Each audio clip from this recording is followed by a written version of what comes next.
San Diego, it's time to fire it up. From the beaches to the ballparks, from the Gaslamp to North County, no one knows America's finest city like he does. You can't just punt on a Manny Machado prime year.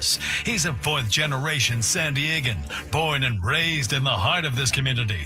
Passionate, opinionated, and always bringing you the real talk on your teams, your city, and everything in between. Braden totally knows his stuff. He's ready for the next step. That guy is good. Live and local, it's the Braden Surprenant Show. But I think Braden's one of the up-and-coming young stars in the media game in San Diego. Now, here's your host, Braden Surprenant. What's up, San Diego? And a happy Tuesday to everybody out there in America's finest city. I'm Braden Surprenant. He's Frank Marchese. We are the Braden Surprenant Show, live and local each every day from 10 to 2 on San Diego's number one sports station, 97.3, The Fan. It's going to be a fun week for us on the Braden Surprenant Show. We got winter meetings going on right now. Lots of information coming out of Orlando, which we will talk with Sam Levitt about later on today at 11 o'clock. A lot of new information out there when it comes to the San Diego Padres, as well as a lot of moves being made in Major League Baseball. Edwin Diaz has found a new home. He is now a member of the Los Angeles Dodgers. Nice. Everybody could do what they do. Yay. That was kind of some news. Yeah, and that was like 2 minutes after Schwarber announced that he had signed with Philadelphia, which was not surprising at all. The Kyle Schwarber news is not like the worst. I thought he was probably going to stay in Philly or go to Boston. I thought those were probably the only two places that he would end up. So we're starting to get some moves. Now, here's the other thing, too. Who did we say was going to set the market and then the dominoes were going to start to fall? Kyle Schwarber. Kyle Schwarber, I guess, who just signed. Kyle Schwarber. So that's good news. There should be more movement here. But the biggest thing, and here's the deal. There's a lot of people talking about it today. We're going to play some sound. You know, Sam Levitt was joined by Dennis Lynn earlier today. We're going to have that sound for you. Mark Feinsand was on MLB Network today, and he talked about the big report that was laid out in the Union Tribune yesterday from Kevin Acee. Kevin Acee put together a Winter Meetings article, and what he was getting from some sources is some pretty eye-opening stuff if you're a Padres fan. There's a lot of things that came out of that article. It talked about the payroll philosophy for 2026, and to no one's surprise, it sounds like the Padres are going to have relatively the same payroll that they had last year, like they've had the last couple of years. Business is normal, according to the Padres, which I am not too shocked to find out about. Their payroll last year was around $211 million. Their payroll right now, committed to 2026, is about $201 million. It's probably going to be around there, give or take $10, $15 million. I think in that range, they expect to have a top 10 payroll in Major League Baseball. That's all you can really ask for if you're a Padres fan. They're trying. They're putting money out there. They're spending money. You like to see that. We'll talk about the payroll figures of what they expect and all this other stuff in a little bit. But they lay out a lot of different things about the competitive outlook. They've laid out a lot of things about Nick Pavetta's rumors, Jake Cronenworth interest in a lot of teams, Padres budget, fluidity. I mean, there's a lot of that stuff that's going out there. But the biggest thing that was interesting about yesterday, as laid out in Kevin Acee's article on the Padres offseason plans, two sources, this is a direct quote from the article, two sources familiar with the Padres discussions said A.J. Preller is shooting big. One source said the Padres are working multiple fronts that could result in deals that rival the massive trade in which they acquired 4 major leaguers in exchange for Juan Soto and Trent Grisham at the Winter Meetings 2 years ago. Another source said Preller's plans coming to fruition would make the deals he made the past 2 trade deadlines pale in comparison. I think you can talk about this in 2 different ways. I think you can really evaluate it 2 different sides, okay? So I think you can look at this and interpret it almost from a glass half full perspective and a glass half empty perspective. from a Padres fan of glass half full, you could view it as a massive trade coming the Padres' way. And not in the sense of they're trading away a big name like a Juan Soto to get a huge return of other players. Maybe it's the other way around. I don't find that to be the case. I mean, I don't think there's a lot of major league players the Padres are going to give up on their roster to bring back one guy.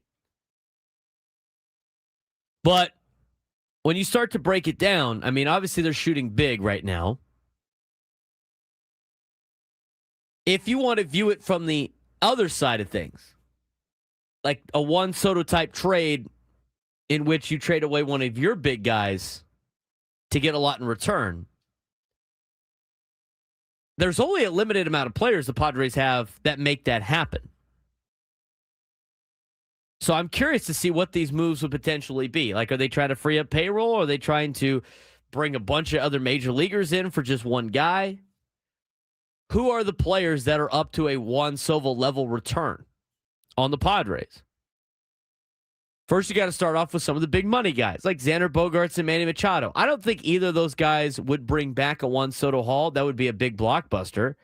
And at the same time, they're not really movable pieces. They got full no-trade clauses. There's a lot of money owed to them. They're aging veterans. Still got a lot left in the tank in a Padres uniform. But at the same time, not going to be something that you're going to get a big haul for. Just not. You're just not going to get a big haul for that. And it's probably not going to happen because you're not going to get those guys to waive a no-trade clause. So I highly doubt it's one of those two. Then you start looking at some of the other players that might be worth a trade. Fernando Tatis Jr., that's been in the news a lot, right? Padres said yesterday they're not going to trade Fernando Tatis Jr. Joel Sherman, reported on MLB Network that they're not trading Fernando Tatis Jr. So he kind of fits the bill a little bit, but it doesn't sound like he might be traded. I think it'd be a harder sell. Then you look at a guy like Jackson Merrill. I mean, Jackson Merrill is pretty affordable. He's a movable contract, but he only costs you $15 million towards the AAV. That is not a player that is really going to save you money in the long run. They're not trading Jackson Merrill at age 22. So then you start to break it down. And the Padres have acquired 2 new bullpen arms.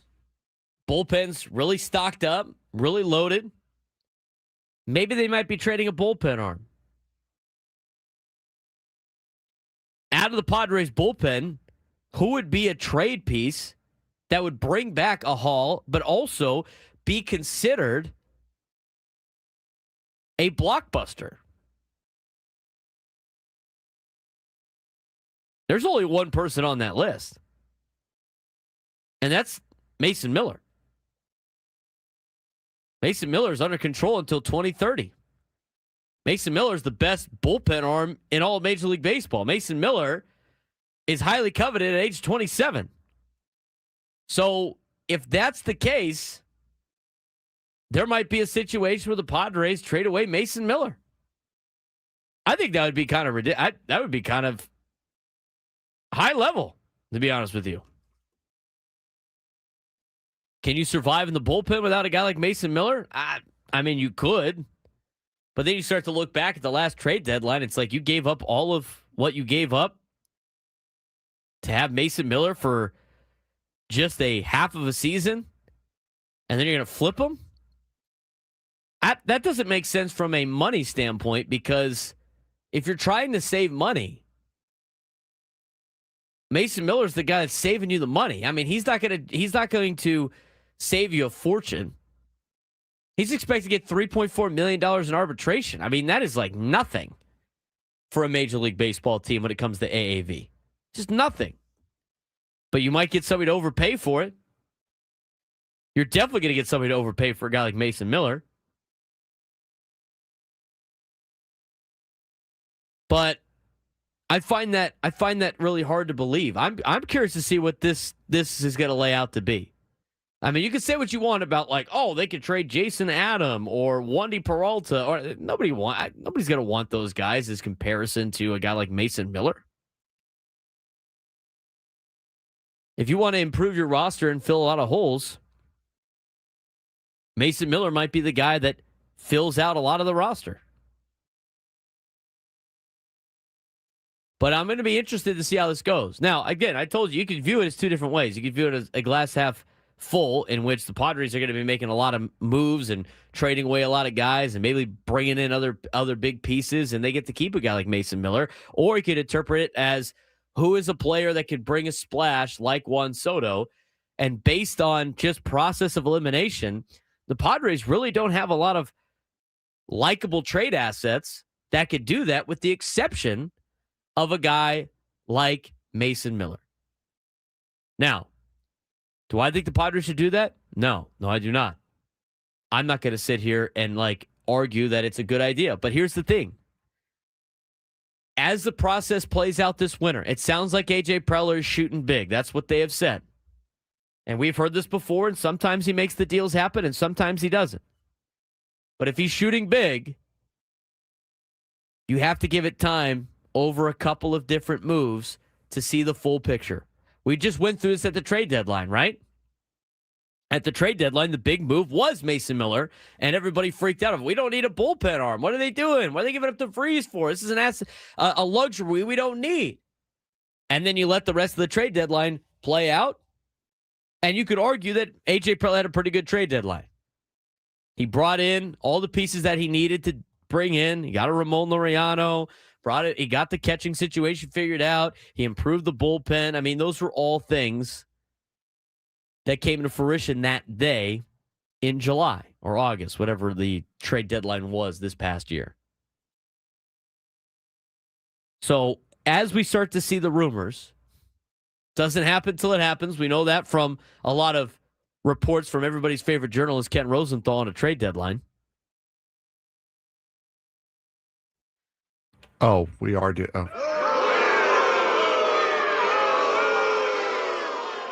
That seemed we don't get to hear the chat too much, so you got to open their mics when we talk about Ken Rosenthal. That seemed like a passing comment, so I didn't do it. That didn't sound like you were setting up. Go Aztecs was on it. Boo. Anytime I say everybody's favorite journalist, just assume the boo is coming. Everybody loves Ken. Everybody's favorite journalist in San Diego. Thank you, Frank. Appreciate it. So, with all of that, it's just going to be a waiting process. And this is, you know what? This is a fun time of year for a Padres fan because of how fun A.J. Preller is. It's fun. They're going to be sweating it out for the next couple of days. Everybody's going to be scrolling through. You're going to see the rumors come through, everything like that. Can't wait to see what this is about. When we come back, we're going to talk more about the Padres payroll picture as it becomes a little bit more clearer. We'll get the rumors on Pivetta and Cronenworth. We will also hear from Mark Feinstein, who was on MLB Network this morning, talking about what the Padres mean by shooting big. We will also hear from Sam Levitt at 11 o'clock. He will join the show. We got some news from Dennis Lynn that we're going to get to. I mean, we got a lot to unpack with the Padres at the winter meetings here on the Braden Surprenant Show, San Diego's #1 sports station, 97.3 The Fan.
10:19. We're getting updates throughout the day from Orlando. Not from the Mouse, even though the Mouse is hosting everybody in baseball. Did you know that? It's great. The Mouse. Everybody's favorite mouse. Boo. What's the other one? Martimer or something like that? Martimer Mouse. He's like the evil guy. Yeah. Martimer Mouse. Oh, no, I'm going to get Mariner Moose instead. Getting Mariner Moose. Yeah, what's that's a first, I think.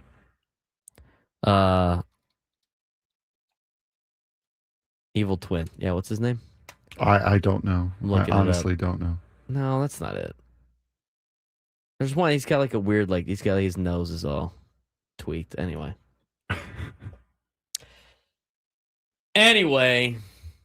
we're getting a lot of updates from Orlando. Here's a couple that have come down. Joel Sherman just tweeted this out 19 minutes ago. With Kyle Schwarber back with the Phillies, the dam will break on position player movement now. One to watch, the Diamondbacks moving Ketel Marte.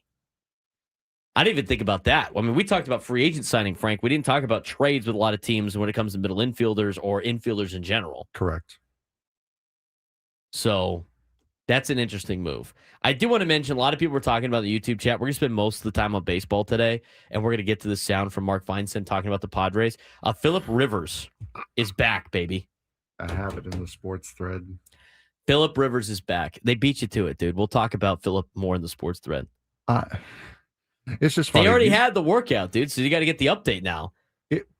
44-year-old Phillip Rivers, who has not played in the NFL since the 2020 COVID season, is signing to the quarterback-needy Indianapolis Colts practice squad. They're going to work him out more. They said he looked good throwing the ball. That's cool. I think it's great. That's all you need to know about what the Colts think about their other players. Indianapolis Colts. Phillip Rivers. What does that mean for the Chargers' one-day contract that they signed with him for him to retire a Charger? Yeah, I know. Is he going to have to do that again? By the way, he's got grandkids, apparently. Phillip Rivers is one of the 26 modern-era semifinalists for the Pro Football Hall of Fame class of 2026. If he signs to the Colts' active roster, his name will come off that list. The clock will restart, and his Hall of Fame candidacy will be delayed by 5 years. You know what? I want to see Phillip Rivers lead the Colts to a Super Bowl at age 44, and then he's a shoo-in first ballot Hall of Famer. I want to see him be in the Hall of Fame and then get signed to a team. I want it and him play. I want to see him become the first Hall of Famer to play in an NFL game. I know. The thing is, it's like, I didn't say grandpa as a derogatory term. He actually has a grandchild. Yeah, he is actually a grandfather. But to be fair, he also has an inordinate amount of opportunity to have that happen. I think his oldest daughter is older than the backup quarterback in Indianapolis. What is he on, kid? 13? Riley Leonard. I don't know, dude. I don't know. All I know is he's back. All right, let's get back to the Padres for a second. I wanted to address it. There's a lot of Phillip Rivers fans in the chat that are super stoked. Juan being one of them. All right, let's get to this piece again. I mean, this was a bombshell last night, I thought. Am I over-exaggerating? I'm a very dramatic person. I mean, But it's kind of big news, I would say. Like, he's shooting big. I mean, the last couple of years, what has Kevin Acee reported? Padres probably aren't going to do too much. This year, he goes, he's shooting big. What does that mean? Mark Feinstein talked about on MLB Network for a couple of minutes about what it means that the Padres are shooting big and what you can expect with the Padres over these next couple of days. Here's an excerpt from what hit today. Two sources familiar with the Padres discussion said Preller is shooting big. That's not unusual, but he went on to clarify with some detail. One source said the Padres are working multiple fronts that could result in deals that rival the massive trade in which they acquired 4 major leaguers in exchange for Juan Soto and Trent Grisham at the Winter Meetings 2 years ago. Another source said Preller's plans coming to fruition would make the deals he made at the past 2 trade deadlines pale in comparison. Now, combine that information with what Joel Sherman told us on this program yesterday morning, that Fernando Tatis is staying put, and that leads you to draw some conclusions as to other players that might be in that big deal. Let's put that board up. Manny Machado making a ton of money, signed through 2033. Bogarts, same story. Darvish, Cronenworth. Jackson Merrill's the youngest of the group. If you're going to speculate as to what a big deal would look like that didn't involve Tatis, I mean, I don't even know where to start on this, Mark. Looking at that board, my first inclination is Jackson Merrill. Manny Machado is a full no-trade clause. You know, not a young guy at this point. He's certainly in the later stages of his career. I don't know that Manny Machado at this point brings back that kind of haul that we're talking about if they're talking about what Kevin was reporting. Jackson Merrill at a pretty reasonable contract, long-term, young guy who's already shown he can be an impact player at the big league level. That's the one I would have to think it involved. But you know what? As you said, A.J. Preller shooting big. Not a surprise. This is what A.J. Preller does. Nothing the Padres do would ever surprise me. No, I remember Kemp, Upton, and Upton. Oh, yeah. It's going to work for a little bit. Didn't go the last thing. Kimbrel as well in that year. But here's what I think is going to happen. This is just my thought as I sit here and we're looking back at some of the moves that AJ had. I didn't know this board was coming up. But here's my thought that I have. Can we put the board back up there with the money? So we're looking at Machado. You're looking at Tatis. You're looking at Merrill. You're looking at all those guys, right? Now, the only way, not the only way, but I got a way for you. I still believe Tatis is on the board, but let's say he's not. Manny Machado, and I throw Mason Miller in. Because you got control over Mason Miller. Now, all of a sudden, you're talking about how things get done. I mean, and don't tell me you don't get back a haul for Mason Miller. He just gave up the number one prospect in the game for Mason Miller, 5 months ago? So what? He gave up Soto for 2 months. He got him and gave up all those players. Right, but Soto was an expiring contract. Miller's under control through 2029. Yeah, and you're talking about a big-time deal there. And when has anybody been after a closer more than this market? But again, nothing would surprise you when it comes to A.J. Preller. So there's a lot to unpack on that. I just want to say, and this means absolutely nothing to the conversation at hand. Anyone listening in MLB Network, you do not need to have background music for every single graphic you put up, because that's highly irritating. There used to be a thing where it was back in the day, it sounded like the people would do that. They'd have music playing in the background because they think it would like pick up the meters more for ratings. That probably doesn't work. It's probably a myth. And number two, who were the 4 major leaguers that the Padres got back for Juan Soto and Trent Grisham? Michael King, major leaguer. Randy Vasquez, major leaguer. Johnny Brito? No, he's not a major leaguer. Sorry. I mean, he had played in the big leagues. And Drew Thorpe, who had not played in the major leagues at that point. You got 2 major leaguers back for those guys. You got 2 real major leaguers, I would say. Honestly, you got Kyle Higashioka. Fine, 3. No. I would go with 2.5. You got Michael King and you got Kyle Higashioka. I mean, Randy Vasquez. He was not a major leaguer at that time. He had made starts in the major leagues, yes, but he was not an everyday major leaguer. He made a start against the Padres that year. But he's not like, he wasn't a. They throw major leaguer around like it's a bunch of veterans that they got back. No, they got Michael King and Kyle Higashioka. That was it. Those are the only established major leaguers that they got. They got Michael King, who had been a bullpen arm that had made a couple of starts but wasn't really a starter. They got Johnny Brito, Kyle Higashioka, and then the Drew Thorpe had not been in the major leagues yet, as you mentioned before. I mean, Thorpe was still in high A. How many appearances? Johnny Brito had they played in 25 games in the big leagues the year before for the Yankees.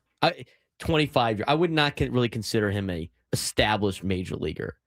Kyle Higashioka had been part of that Yankees team for a long time. Yeah, he had been a Yankee for years. He was not a starter. He wasn't a starter by any means, but he was on the Major League Ball Club for years with the Yankees. Higashioka.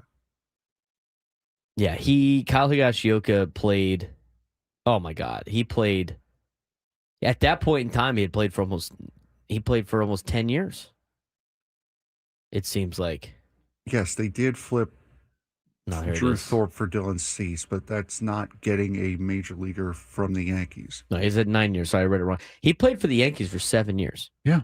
At the big league level. So you would count him as a major leaguer. You would count Michael King as a major leaguer. And then outside of that, Johnny Brito had 25 games in the big leagues. Randy Vasquez probably had like a couple of outings in the big leagues, if that. But anyway, we took 2 detours, one a lot longer than the other, on things that had nothing to do with that commentary. Yeah, but like Juan Soto is like at the time like the best guy in the market. There's nobody on the Padres that's going to get you that, and that got you a backup catcher, that got you a starting pitcher, that got you 2 end of back rotation starting pitchers. back of rotation guys, and then if you didn't trade Drew Thorpe to Chicago, you wouldn't have got another starting pitcher. So I mean that's the haul you got. I just the Jackson Merrill conversation. I think you just cut that off immediately. I can't imagine the Padres trading away Jackson Merrill. I mean, there would be why? That's not a piece that saves you money and gets you enough back. I mean, Jackson Merrill's a great player. He's probably but he's so affordable. There's no reason to trade. It wouldn't make any sense. Notice they didn't talk about Fernando once in that deal. No, Harold Reynolds said if he was on the board. Because they were talking about yesterday how he's not available. So they went. I mean, the Manny Machado, Mason Miller blockbuster was just, it's wild too. I think they're on the Mason Miller thing makes sense to me. Anything that involves Manny or like Xander or anything like that doesn't make a lot of sense unless you can convince somebody to pay for Xander's contract, and that's how you get That's how you get something back out of the Mason Miller deal. But even then, I just, what prospects are out there that are for sure shoo-in guys that you're willing to give Mason Miller up for? Unless they're like starting pitchers that are going to be studs. I just don't see that happening. I think this could potentially be a 3-team trade that gets major leaguers on a lot of different teams. That's the only thing that would make sense to me. I mean, the idea of them trading Mason Miller is not a crazy idea. I don't personally like it, but that's not a crazy out of the ordinary thing for this, honestly, for AJ Preller. AJ Preller does some crazy moves, man. Like that's not crazy. I mean, when you start thinking about like the time frame, you just use them for like a couple of months. Then you're like, okay, well that's kind of odd. But overall, I mean, I didn't like the way that they start licking their chops, man, when they hear like, oh, look at all these guys the Padres could potentially trade. Ridiculous. I mean, I'm looking at the top prospects, the top 100 prospects right now, as far as who you would give up Mason Miller for. And I'm thinking also to add, as you said, Xander Bogaerts in that deal, just to ship him off and move some money. You're just trying to make something you're trying to make something make sense here. It makes no sense. JJ Weatherholt is the number 5 prospect out of the St. Louis Cardinals. He's in AAA. He's expected to make his major league debut this year. That would fill the shortstop role after trading Xander Bogaerts. It makes no sense for St. Louis to get either Xander Bogaerts or Mason Miller right now. Sam Basallo, I mean, maybe with Baltimore. He's a catcher, first baseman. He's got major league experience, possibly. Looking at Nolan McLean, I think as a Met fan, I would love to see see Mason Miller join the Mets, but I don't think that's a trade that they would be willing to do. Bryce Eldridge, you're not going to trade a guy like Mason Miller or Xander Bogaerts inside the division, so that's not going to happen. Would you consider it for Bubba Chandler? But does that fit what the Pirates are doing? I need multiple. Andrew Painter, like I'm just talking about like who is the big name, the number 1 guy you're seeing in this. Andrew Painter for the Phillies, that could make some sense. He pitched last year. The only other thing that would make sense on this, I think the whole process of this particular deal involves major leaguers. And so I think there's another way that we're not looking at this that we're going to talk about when we come back. We'll also get to Juan's phone call, who's waiting on hold. And we have another report about 3 teams to watch in trade talks. Who are they? We will tell you those names when we come back on the Braden Surprenant Show. Standing Storm at Sports Station 97 through the Fan.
We got Aztec tickets to give away for Aztecs basketball against Lamar. That's tomorrow? I believe so, yes. Yeah, the 10th, yeah. Yeah, that'd be tomorrow. We'll be giving those away in the 1 o'clock hour. We will be in Salt Lake City by that By the time, yeah, exactly. I will be hopefully asleep on a plane at that point in time. We'll be leaving for Salt Lake City at that time. Where they tip off at like 7. Our flight leaves like 7 tomorrow. Yeah. I will be asleep. That will be my goal because it's going to be a fun 48 hours. I mean, what? It's going to be a hour and a half jump to Salt Lake City and then the cross country one. I just did that flight. It's about hour 45.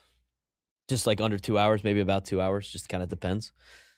Pretty easy flying in there. I wouldn't even bother sleeping on that one. No, I wouldn't. I'm sleeping on the long one for sure. And then I'm going to try not to sleep because I don't want to get punched just in case I snore. Oh, am I sitting next to you? Yeah, we're sitting across. We have the two aisles. Yeah, two aisles. No. The guy sitting middle to you will punch you for me. I'll just tell him beforehand. Hey, if this guy snores, he says he likes getting punched. So right. I will do that when you're asleep. See, but you have the aisle seat though, so you can stand up, wind up, like you have more room to. Yeah, bam. You have more room to maneuver. Bam. You got to watch out for that cart, dude, going through. Lady, thanks for hitting me with the cart. We didn't move the cart today, sir. Thank you. You're going to think it's the cart. 833-288-0973, 833-288-0973. All guests on 97 through the Fan join us on the David P. Shapiro Fan Hotline. David P. Shapiro, criminal defense attorneys helping good people regain control of their future when charged with the crimes since 2010. Visit davidpshapirolaw.com. Let's get out to Juan in Oceanside wants to join the show. Juan, what's going on, man? How's it going, guys? I'm just calling in to react to the Kevin Acee article talking about a big splash. So the way that I interpreted it was more or less us trading for a bigger player of Juan Soto's caliber. And in my mind, I was thinking we could potentially package Estrada and Cronenworth in some way, shape, or form to get enough prospects to get a pitcher like Tarek Skubal, which I think would probably be the biggest splash and would probably shock people the most. I don't know what you guys think about that. You'd have to get a good prospect capital back for a guy like Jake Cronenworth and, Jeremiah Estrada. Certainly a different way of looking at it. There's other ways you could look at it. I mean, they said... Not saying it's wrong. I'm just saying that is definitely a different way to look at that article. And we read that article. I said you could interpret it both ways. You can interpret it as the Padres are trading away a big, valuable piece for a lot of different pieces back. Or you can view it as there's so many names getting moved and it's so big with everybody getting traded that it's just that it's as big. But nobody said it was going to be Padres trading a Juan Soto type. Mm-hmm. They just said it could be bigger than that trade. That trade was pretty big. Yeah. Also, how many players moved during this last trade deadline? It was like 20-something Padres farmhands moved. Yeah. I mean, when AJ Preller makes trades, he makes multiple trades, and there's usually like 15 to 20 guys getting moved. So I think from that perspective, I think that's the other way that you can interpret this. I mean, you can interpret it either way. If you want to view it from a negative standpoint, is they're trading away Fernando, and they're going to get all these prospects back. Or you could view it like one and be, all right, well, they trade away some major league players that they've been shopping around. Maybe it's a Nick Pivetta. Maybe it's a Jake Cronenworth. Maybe it's maybe another bullpen piece like a Jeremiah Estrada.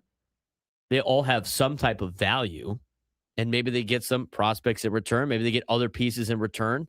I mean, that's the other way to look at it, and I was going to get to that before we went to break, of maybe they go out there and trade some of their veteran major leaguers for other major leaguers that other teams have stockpiled, right? Like the Red Sox, I'm just using them as an example, but the Red Sox have a lot of outfielders, right, Frank? I mean, they've been trying to shop their outfielders. Maybe they might need something else, wherever. And I'm not attuned to the Red Sox needs yet, but everybody needs starting pitching. Everybody needs this, that, and the other.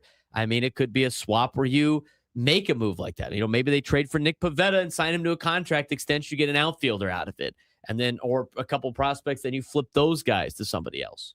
So I don't know, because you sent me the link to the thing on ESPN. I don't know where it started. But I'm seeing Jesse Rogers posting on this ESPN. That's what I teased before going to break about 3 teams to watch in trade talks. Boy, if you did see that, you picking the Red Sox out of thin air was really Nostradamus of you. Well, I knew the Red Sox had a lot of outfielders that are available. But anyway, 3 teams to watch in trade talks, as reported by Jesse Rogers. This was the latest update we got for the winter meetings was free agent splashes dominated the winter meeting spotlight Tuesday morning, but trade winds continue to swirl in Orlando. The Boston Red Sox, Chicago Cubs, and San Diego Padres are all coming up often as teams that could make a deal soon. They didn't say they'd all make a deal together, but they said, Jesse Rogers said they could all make a move soon. Joel Sherman tweeted out about, I don't know, a handful of minutes ago, probably 30 minutes ago, that expect Ketel Marte to potentially get moved now very quickly because of the market getting set with Kyle Schwarber. We knew that Kyle Schwarber was going to be the first domino piece to fall, and then everything else is going to fall into place. Can we just take a second here to acknowledge one of our wonderful commenters here? I would trade Ethan Salas for cash and sign Michael King. Nice. In what world would you ever trade your top prospect for cash? For cash only. Just cash. That's the guy that said we're not trading anyone, period. He typed out period in the deal.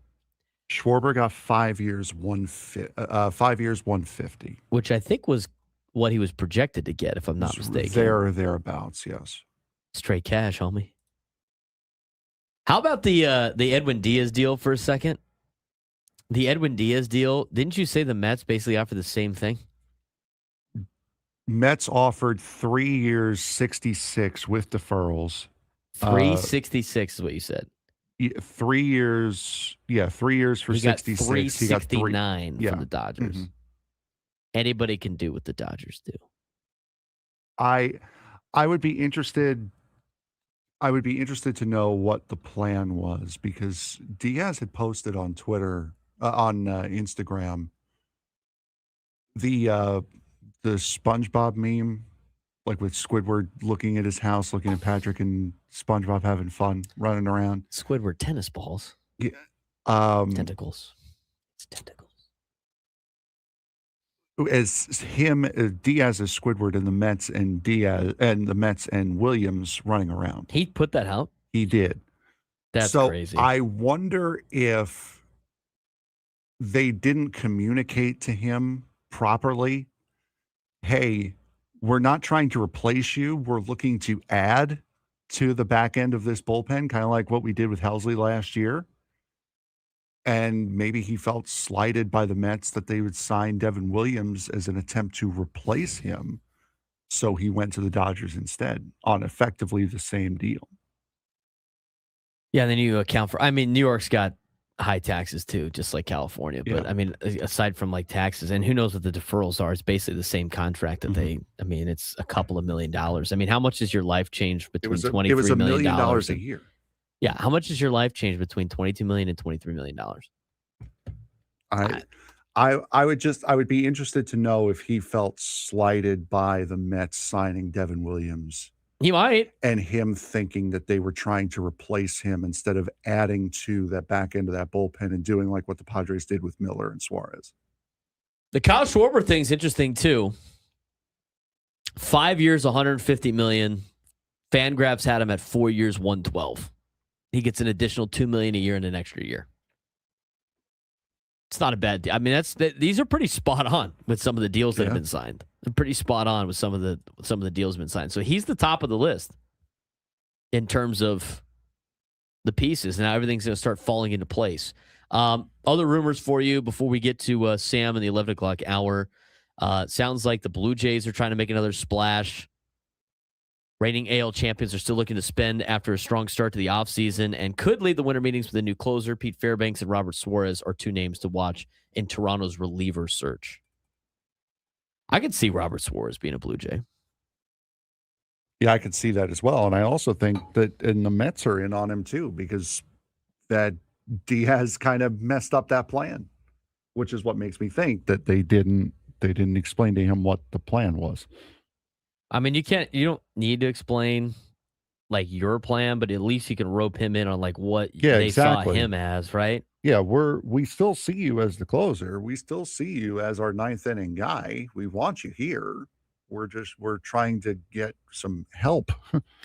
I think the winter meetings are about to heat up a little bit more for a lot of signings and everything like that, and trades. I mean, just based on what we've already seen this morning. I mean, you saw Diaz go off the board and Schwarber go off the board pretty easily. Within minutes. You're starting to see things escalate a little bit. And I think everybody, as we mentioned before, everybody wants to get these deals done before spring training, and they want to be locked in on multiple year contracts with the impending CBA and everything like that. So very interesting to see. 833-288-0973, 833-288-0973. Let's get out to Angelo in San Diego. Angelo, what's going on, man?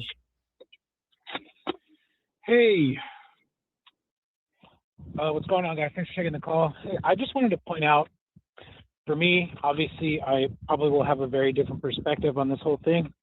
But in my opinion, I'm just over it. I think that we need to fire AJ Preller. I've seen enough data to really support that his management style has been ineffective.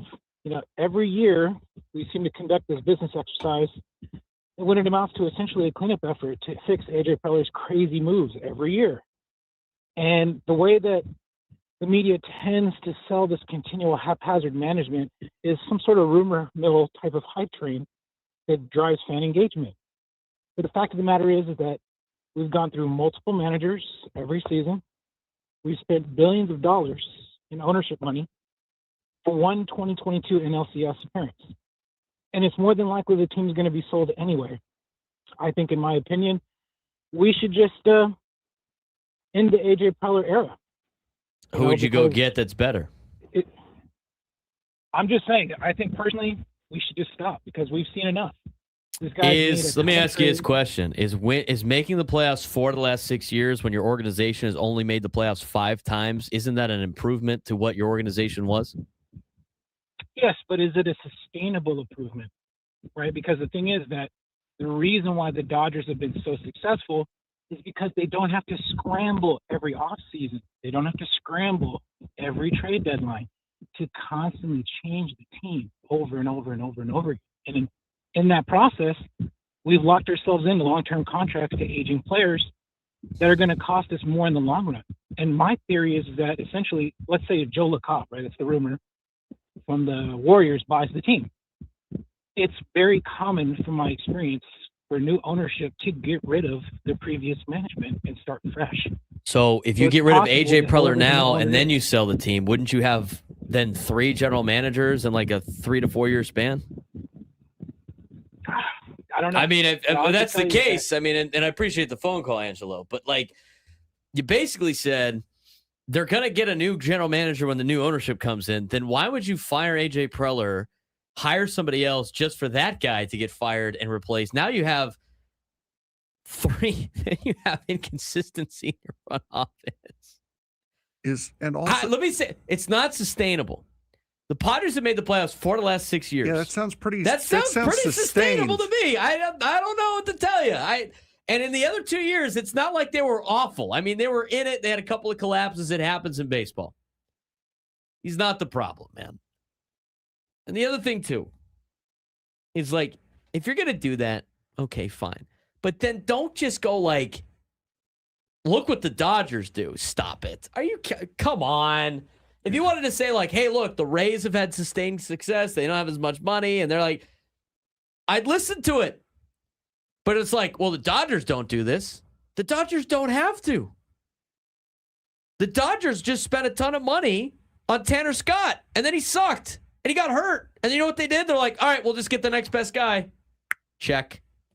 Come on, man. New rule on the show, by the way. If you're going to call up requesting that the Padres fire somebody, you have to bring names. I need to know who you want a replacement with. You have to give names. You can't just say fire this guy and not have an idea as to who you want. Do you want us to turn into Penn State? You want this to turn into Penn State? Really? Hey, man. Really, They're on dude? choice 18 with Matt Campbell. Just saying. Have a plan before you start just firing people. That's insane. That felt unnecessary. Jesus. It's fresh. Sam Levitt joins us next.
This hour 97 through the fans, brought to you by SDG&E. Take control of your energy use and help save this winter. Use large appliances outside of on-peak hours of 4 to 9 p.m. and unplug devices when not in use. Find more tips at sdgne.com/simple steps. Well, things are starting to heat up over there in Orlando, Florida.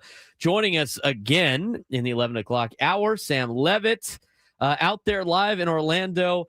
Sam, starting to heat up a little bit in terms of the hot stove. A lot of pieces moving. Edwin Diaz signs with the Dodgers, Kyle Schwarber with the Phillies, and of course a lot of Padres news. What's been the scene set today down in Orlando?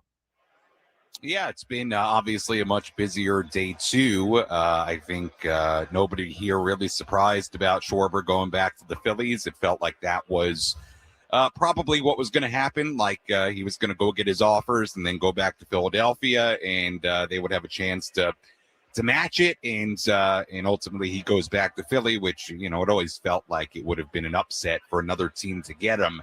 And then Edwin Diaz, where on one hand, I think from a general perspective and a Met perspective, it's a shocker because he's been so good for them. And he's also, obviously been a very, very big part of that team. And ultimately, they save a little money by signing Devin Williams last week for 3 years, $50+ million. And I suppose that's the surprising part. But the idea that the Dodgers got another and continue to spend wildly, definitely not surprising. So certainly two big signings, and I'd classify the Diaz one, despite it being the LA Dodgers, which doesn't surprise us at this point. I would classify it as being a stunner that he goes from New York to LA. Even Ian Rappaport was upset about the news on Twitter. He was very upset. He's like, figures it's another one to the Dodgers. You got people in the NFL upset about these potential moves. But I'm sure that will throw a tizzy for the collective bargaining conversations around Orlando these next couple of days. But let's talk about the big news out of Kevin Acey's article last night. I mean, a lot to unpack. I think you can interpret it multiple ways. How does Sam Levitt interpret what you read last night in that article?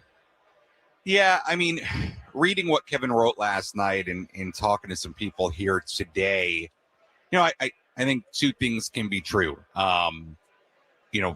Certainly there can be a lot of validity to what Kevin wrote about what the Padres plan to do, and a big move could come. I also think that when you talk about AJ Preller, you can sort of always say that about AJ, right? That there's something big that could happen. And we know that AJ is, the type of general manager who listens on everybody, right? And is open to a lot of possibilities. So, on one hand, I think it was interesting to see that written at this time, but at the same time, I do wonder how often you can just write that about AJ Preller and the Padres and what he's talking about, and we know how he operates, and we know that he can stun us and pull things out of nowhere and do things that you do not see happening whatsoever. So I'm not shocked to hear it.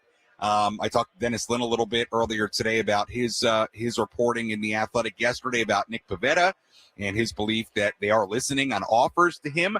I don't know that I'd put even trading Pivetta in the category of what I think Kevin was, getting to. My mind goes to even bigger names than that. Anybody who has control and would bring a big haul back. I don't even really want to get into names because I feel like it's almost irresponsible because of what that would mean for the Padres and this roster and the type of move that could be. But again, just to go back to the original assessment, certainly respect Kevin's reporting on it. I also think that you could probably say that about AJ at about any time during an offseason or around the trade deadline, that he's thinking about a lot of different things. And many of those things could be very, very big. I think the other way, I think there's two ways to interpret that news. I think you could compare it to a sense of one big player for a bunch of different major leaguers. I think a lot of people viewed it like that. I think the other context is, Kevin could just be pointing out the fact that it could be a move that is just so big that it's at that level, and it doesn't necessarily have to be a one for a bunch or whatever. There might just be a bunch of moves. A lot of pieces moving, just like the trade deadline. Because he brought up the last year's trade deadline. And again, in last year's trade deadline, there's like 20 prospects moved. I mean, it could just be a sense of this is going to be a big trade of that magnitude, but it's not specifically a Fernando or a Mason Miller or whatever for a lot of prospects.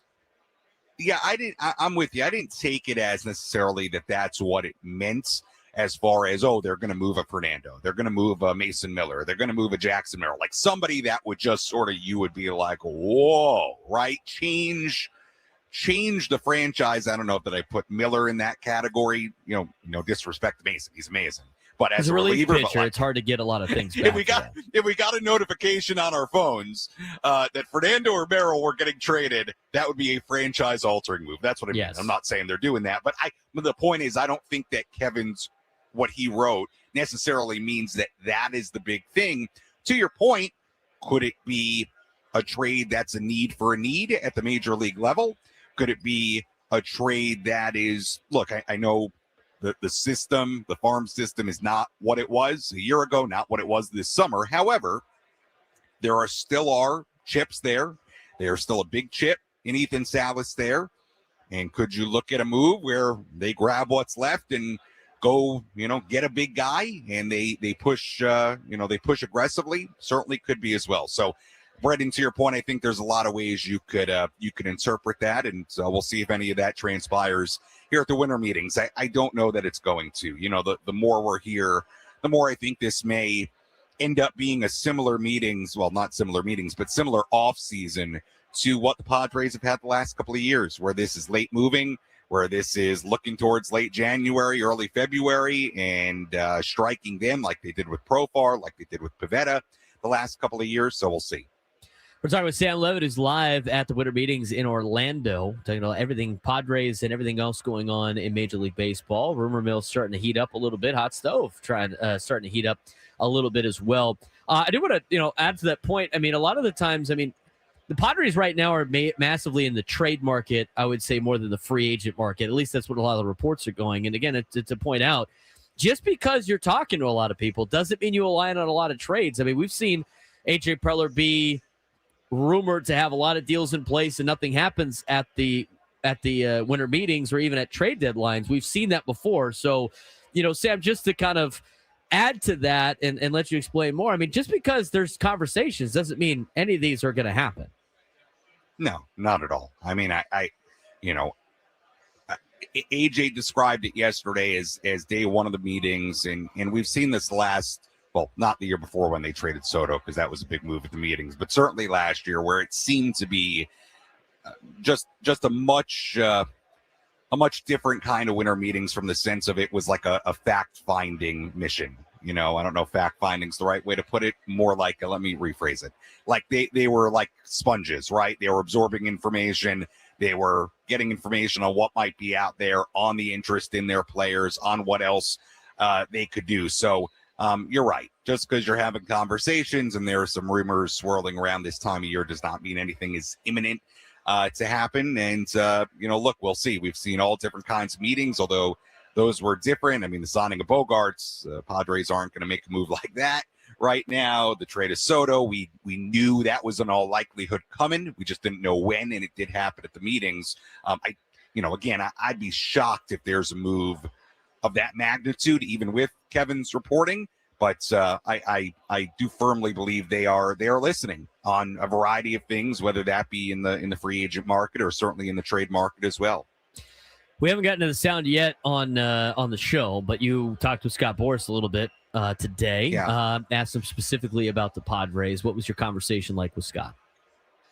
Yeah, well, look, I had the opportunity, saw it, took it, and asked him about his view on what's going on with the Padres, right? A team that's exploring an ownership change.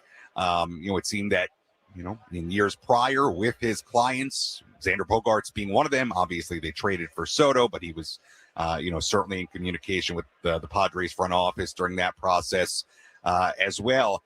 Asked him his thoughts about the Padres and what will happen with them organizationally.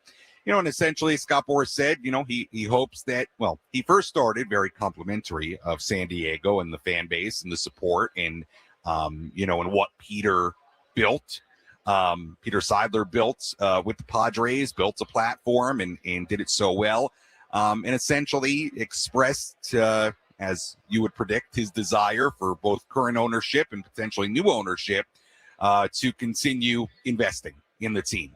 That San Diego is a city and a fan base that deserves to continue their quote unquote postseason ways. So I don't think that he said anything to me that was very surprising, because I think Scott would like every major league team to spend like the Padres were over the course of the last decade or so. But he had a very base level expressed the desire of current and potentially new ownership to continue being aggressive. Are the Padres going to be nearly as active as they were free agency wise right now? Probably not, if we're being honest about how this is probably going to go this offseason. But hopefully at some point they're back to investing in the free agent market at that kind of level again. We're talking with Sam Levitt, who's live at the Winter Meetings in Orlando, Florida, talking everything Padres as well as Major League Baseball. Kyle Schwarber was the big bat to go. It sounded like he was going to set the market this week and really for the remainder of the offseason. We talked about on the show about free agency probably kicking up after he signed, but it sounds like there's a lot of reports that it might open up the trade market a little bit. We saw Joel Sherman tweet out about Ketel Marte potentially getting moved today by the Arizona Diamondbacks.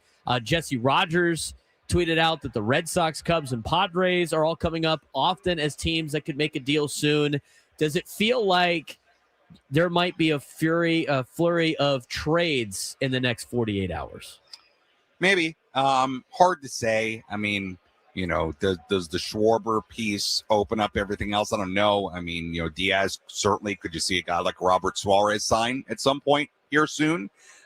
Because Diaz signed and you get a reliever off the board and that kind of sets the market. Sure.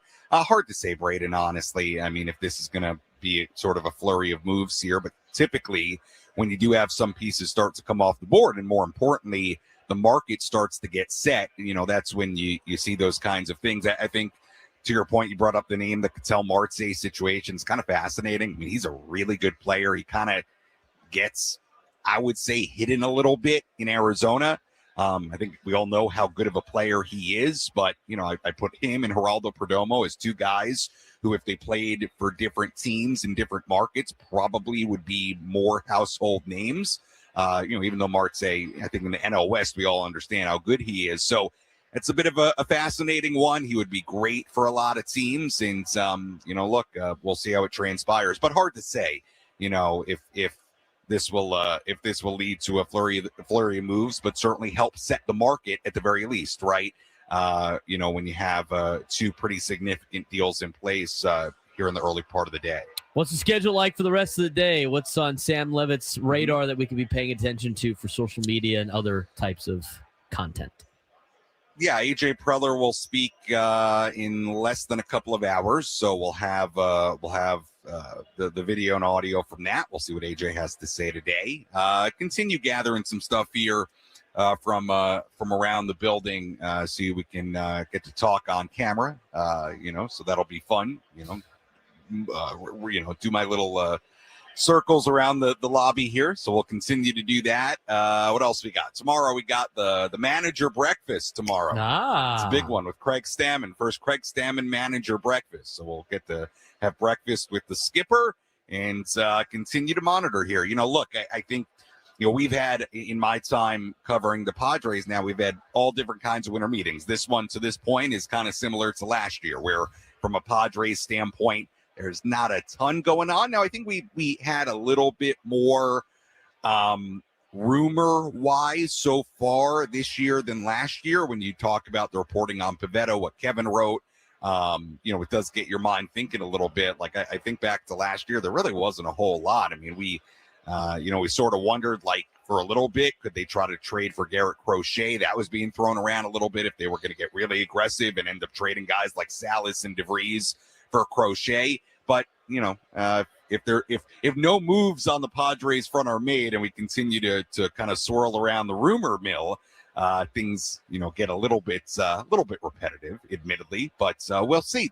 Look, I think the winter meetings, it is it's to be here, it's to talk to people, it's to get content. Certainly, hear everybody talk during their scheduled availabilities. But more than anything, guys, it's also to be here when stuff happens, right? Like, when they trade Juan Soto at 10 p.m. at night, you got to be there. And, and certainly we've had things like that happen. So I do feel like a common thread amongst people here is if your team is doing a lot, it can be remarkably interesting.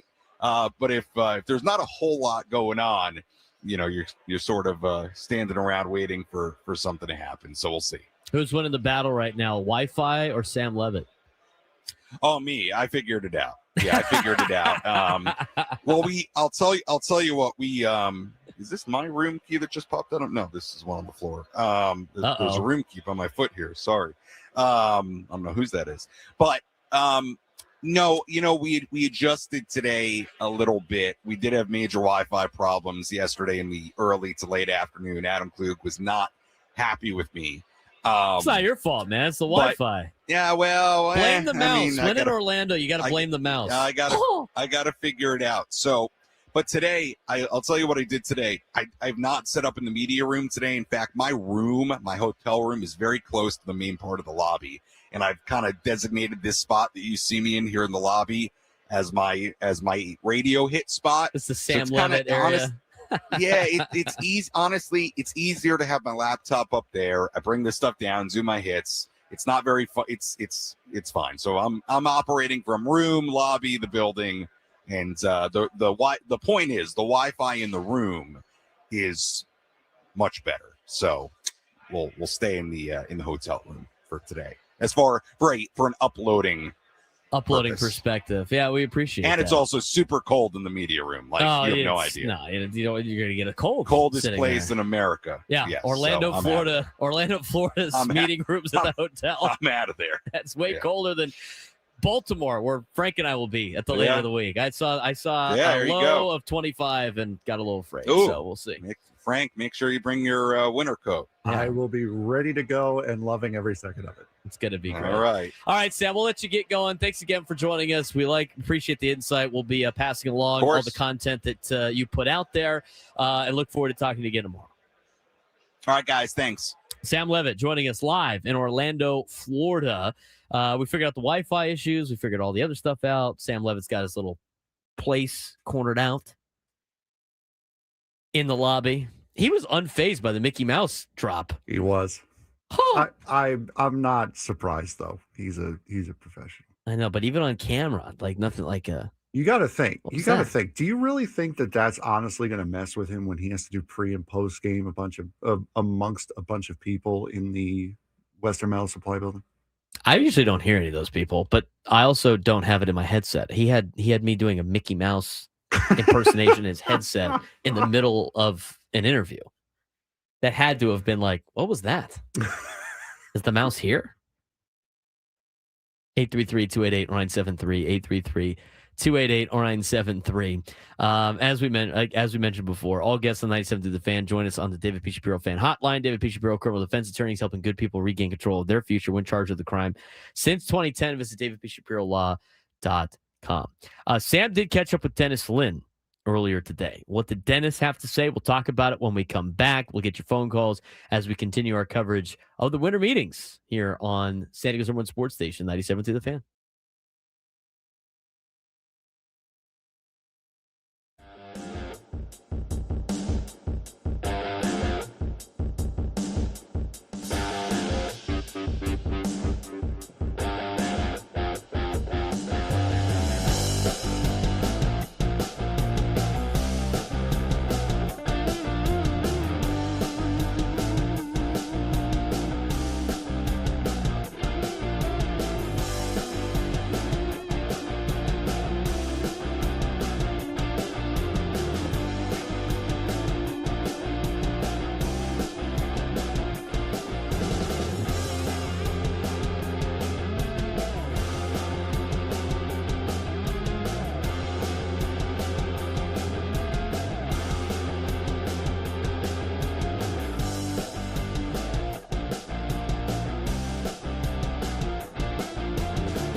It's hour 97 to the fans, brought to you by Mission Fed. From first accounts to big life moments, Mission Fed can help. Saving shouldn't be stressful. Mission Fed makes it easier with great rates on savings, certificates, and ultra money market accounts. Grow your money the smart way. Check the latest rates and open an account at missionfed.com. Membership and account criteria apply. It's a fun week for us on the fan. Army Navy at the end of the week. We got winter meetings going on for most of the week. We got Padres news. If that, a lot of stuff going on in the sports world. As we cover the winter meetings, now a lot of it, we talked with Sam about this. And again, a lot of it is rumors and he said, she said, until things start actually coming together. It's hard to evaluate. I mean, the stuff from Kevin Acee yesterday was interesting. But as mentioned before, getting a lot of reports throughout the day. And earlier today, Sam Levitt was joined by Dennis Lynn and had a lot to report. Just hold on 1 second here. On that. 1 second. I need a lot of interesting things about the Nick Pivetta deal and what the rumors were on that. I mean, he reported that before the winter meeting started. He had that on Sunday. And we're going to get to the payroll philosophy for 2026 in a little bit, and some of the competitive outlooks and a lot of other things that were put into Kevin Acee's article that are very interesting about the San Diego Padres. But trying to get to, there it is. Throwing it up. Here's Sam Levitt with Dennis Lynn earlier today. Here at the baseball winter meetings in Orlando as we continue our coverage on 97.3 The Fan. And right now I'm joined by Dennis Lynn of The Athletic, who covers the San Diego Padres. Dennis, you wrote yesterday morning that the Padres might be exploring the idea of shopping somebody like a Nick Pivetta to free up some payroll, maybe get pieces back to complete this roster. What can you tell us about the situation with Pivetta and the idea of the Padres potentially exploring that? Well, I wouldn't say they're necessarily shopping him. They're definitely listening on him. And the number one thing when you say the Padres are listening is AJ Preller always listens on everybody. I mean, he famously said, I think at one of these winter meetings, if I can get 2 Tatises for 1 Tatis, I always listen. But the thing is, the Padres don't have a lot of money to spend. Maybe we're all speculating here, right? But just informed speculation, maybe $10 to $20 million. That's not a lot of money given the price of starting pitching on the open market, trade market. So I think the question is, if not Pivetta, who would they trade to kind of free up money to fill out this roster? Because right now it's a little bit unbalanced in the starting rotation, as everyone knows. And Pivetta is going to make $19 million, $20 million next year, and probably going to walk after the year, assuming he has a decent year and stays healthy. So that's something they're going to consider, something they are considering, from what I understand. And I wouldn't call it likely, but again, the question is, who would they trade if not him? Let's explore that a little bit further, because it is AJ Preller. We're accustomed to him making big-time moves, whether it is trading somebody away to get pieces back, whether it's acquiring big-time, valuable talent. What's your sense of at least the idea that either way the Padres could do something pretty big at some point this offseason? They could do something big anytime AJ Preller is still their general manager. So I think there are players out there that he would still very much like. The question is, does he have enough left to get them? And if he doesn't have enough, what kind of crazy trade he's going to make to give himself enough flexibility. I know Mackenzie Gore is someone he's always loved. He was very emotional, I think, personally, when he traded him away for Juan Soto, but it was Juan Soto. So that was why he made that trade. Gore is still out there. I don't know if they have enough to get him, but if they can trade someone else and get prospects back in return to maybe go out and acquire Mackenzie Gore, or if they can, shoot even higher potentially, that's all on the table with AJ Preller. It's just a matter of how he's going to do it. As far as the money they have to spend, just from a purely free agent standpoint, assuming that the numbers you have are what the actual numbers end up being by the time the offseason completes itself, from a free agent standpoint, what sort of pool do you see the Padres swimming in as far as free agency? Well, you see the pool they're swimming in right now. They're signing minor league free agent types to, very inexpensive major league deals. I would expect to see a similar approach as last offseason when they kind of just waited out the market, at least for free agency. And I think they only made one trade last offseason. They paid cash for Ron Marinaccio. But I would expect a lot of just these lower tier signings. If someone pops at the end, like Nick Pivetta did, or Jurickson Profar did late in spring training a couple years ago, that's certainly on the table. But again, free agency is really expensive these days. Again, but so is the trade market. So I think, if there's a Nick Pivetta-like bargain out there toward the end of spring training, that might be something more that they're looking to do. The last couple of off seasons have been slow moving, right? The Profar move comes late in 23, Pivetta move comes late in 24. In all likelihood, do you think that's what this looks like again, where this is another sort of late moving off season heading towards spring training? Yeah, that's the general sense around just the industry, other teams too. I mean, things could, I guess, accelerate here if Kyle Schwarber signs in the next couple of weeks, but it's the sense is it's going to be a slow market, and not a lot of teams are super willing to spend a ton of money, especially with some uncertainty on the labor front a year from now. So I think it's not the most exciting winter meetings, but there has been a lot of obviously rumors and talk, and that's a normal thing, especially when AJ Preller is involved. Lots of interesting stuff to unpack with Dennis Lin right there as he joined Sam Levitt out there at the winter meetings.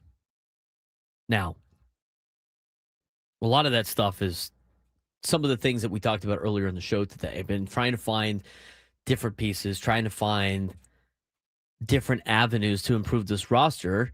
Dennis Lin said the budget about $20 million. And Dennis Lin is right when it comes to starting pitching. You're not going to get good starting pitching for $20 million. And if you have $20 million to spend, we said like $20 to $30 million the last couple of weeks. If you have $20 million to spend with the cost of starting pitching, and you got to fill starting pitching and a bat, a power bat, and maybe, the bullpen help's probably done at this point. That's not a lot of money to work with. And again, the Padres said that they're going to be relatively in the same payroll they were last year. So it's going to be interesting to see what they do. But that's why there's a lot of trade rumors, Frank, because you look at the value, you look at the money they have willing to spend and what the holes that they have, it's going to have to be through some trades. Yeah, that's if you're going to, we've said that for a while now, that if you are going to rebuild this team, if you're going to make it a competitor again, that this is how you're going to have to do it. You were going to have to go through the trade market. You were going to have to dip in deeper into that prospect capital that you somehow always seem to have, and we're going to have to get a deal done. And that's how it's proving this year that it's going to have to be for this team. So we'll have more sound and information coming out as we get more updates from Sam Levitt out there in Orlando. I mean, just tons of information and a lot of rumors. I mean, this is kind of the start of the build now around the winter meetings.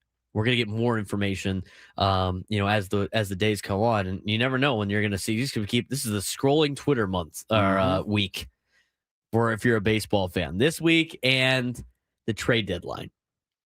833-288-0973, 833-288-0973. We're going to take your phone calls, get to the sports thread when we come back. Also, talk a little bit about what the payroll situation might look like as reported by Kevin Acee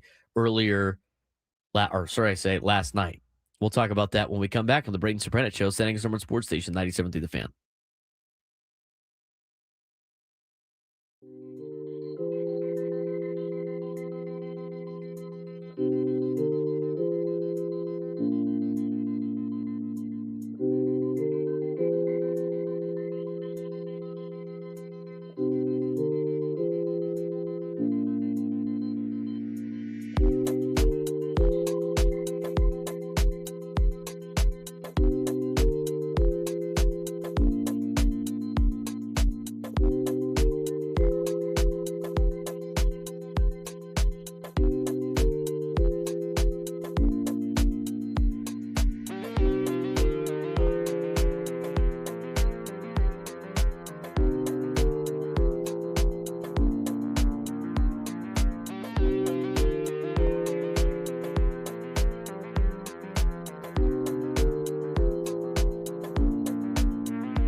Remember to listen to us at 1:00 to announce today's biggest fan for a chance to qualify for a night in our Odyssey suite at a future Padres game with all of the fan staff. Register your name at 97throughthefansd.com/biggest fan in order to potentially have your name called. We're also going to be giving away Aztec tickets in the 1:00 hour. Aztecs basketball as they take on Lamar tomorrow at Viejas Arena. Lot to get to still. We're going to get to the sports thread in just a little bit, but do want to get back to your phone calls, 833-288-0973, 833-288-0973. Let's get out to Kevin in Chula Vista. Kevin, you're on the Braden Surprenant Show. What's going on? Hey, Bray. God, it's hot, isn't it? Yeah. Did you know it's December? Man, I tell you what, baseball weather, that's what it is. So not complaining, but what the heck. So let's get back to a couple of things here that you've been talking about, and I appreciate the conversation. First of all, Padres say they're not going to spend any more money, but then they say they're spending the same amount as last year. The qualifier to that is that what we do know is that 2/3 to 3/4 of their payroll is tied up continually on the same 5 players. So that's a big qualifier in which they're basically saying we're stuck in these contracts, we can't get out of them, and we're not able or willing to go any further. That's a problem. Secondly, as it relates to the sports, I guess, media that is hanging out looking for something to do at the winter meetings, I would basically warn everybody to consider the sources. These guys have got too much time on their hands for an event that really, to date, hasn't produced a whole heck of a lot, and it's probably not going to. So I would caution and just say, folks, enjoy the weather, relax. We'll find out what the Padres are going to do on day one of the season. And then up until that time, I mean, no one of these folks that are making all these bold predictions like Harold Reynolds, has he ever held accountable, Braden? I mean, seriously, to the things that they're saying, it's just guys that have too much time in their hands. And it is what it is. I understand they have a job to do, but we just have to keep that in mind. Thanks. Appreciate the phone call, Kevin.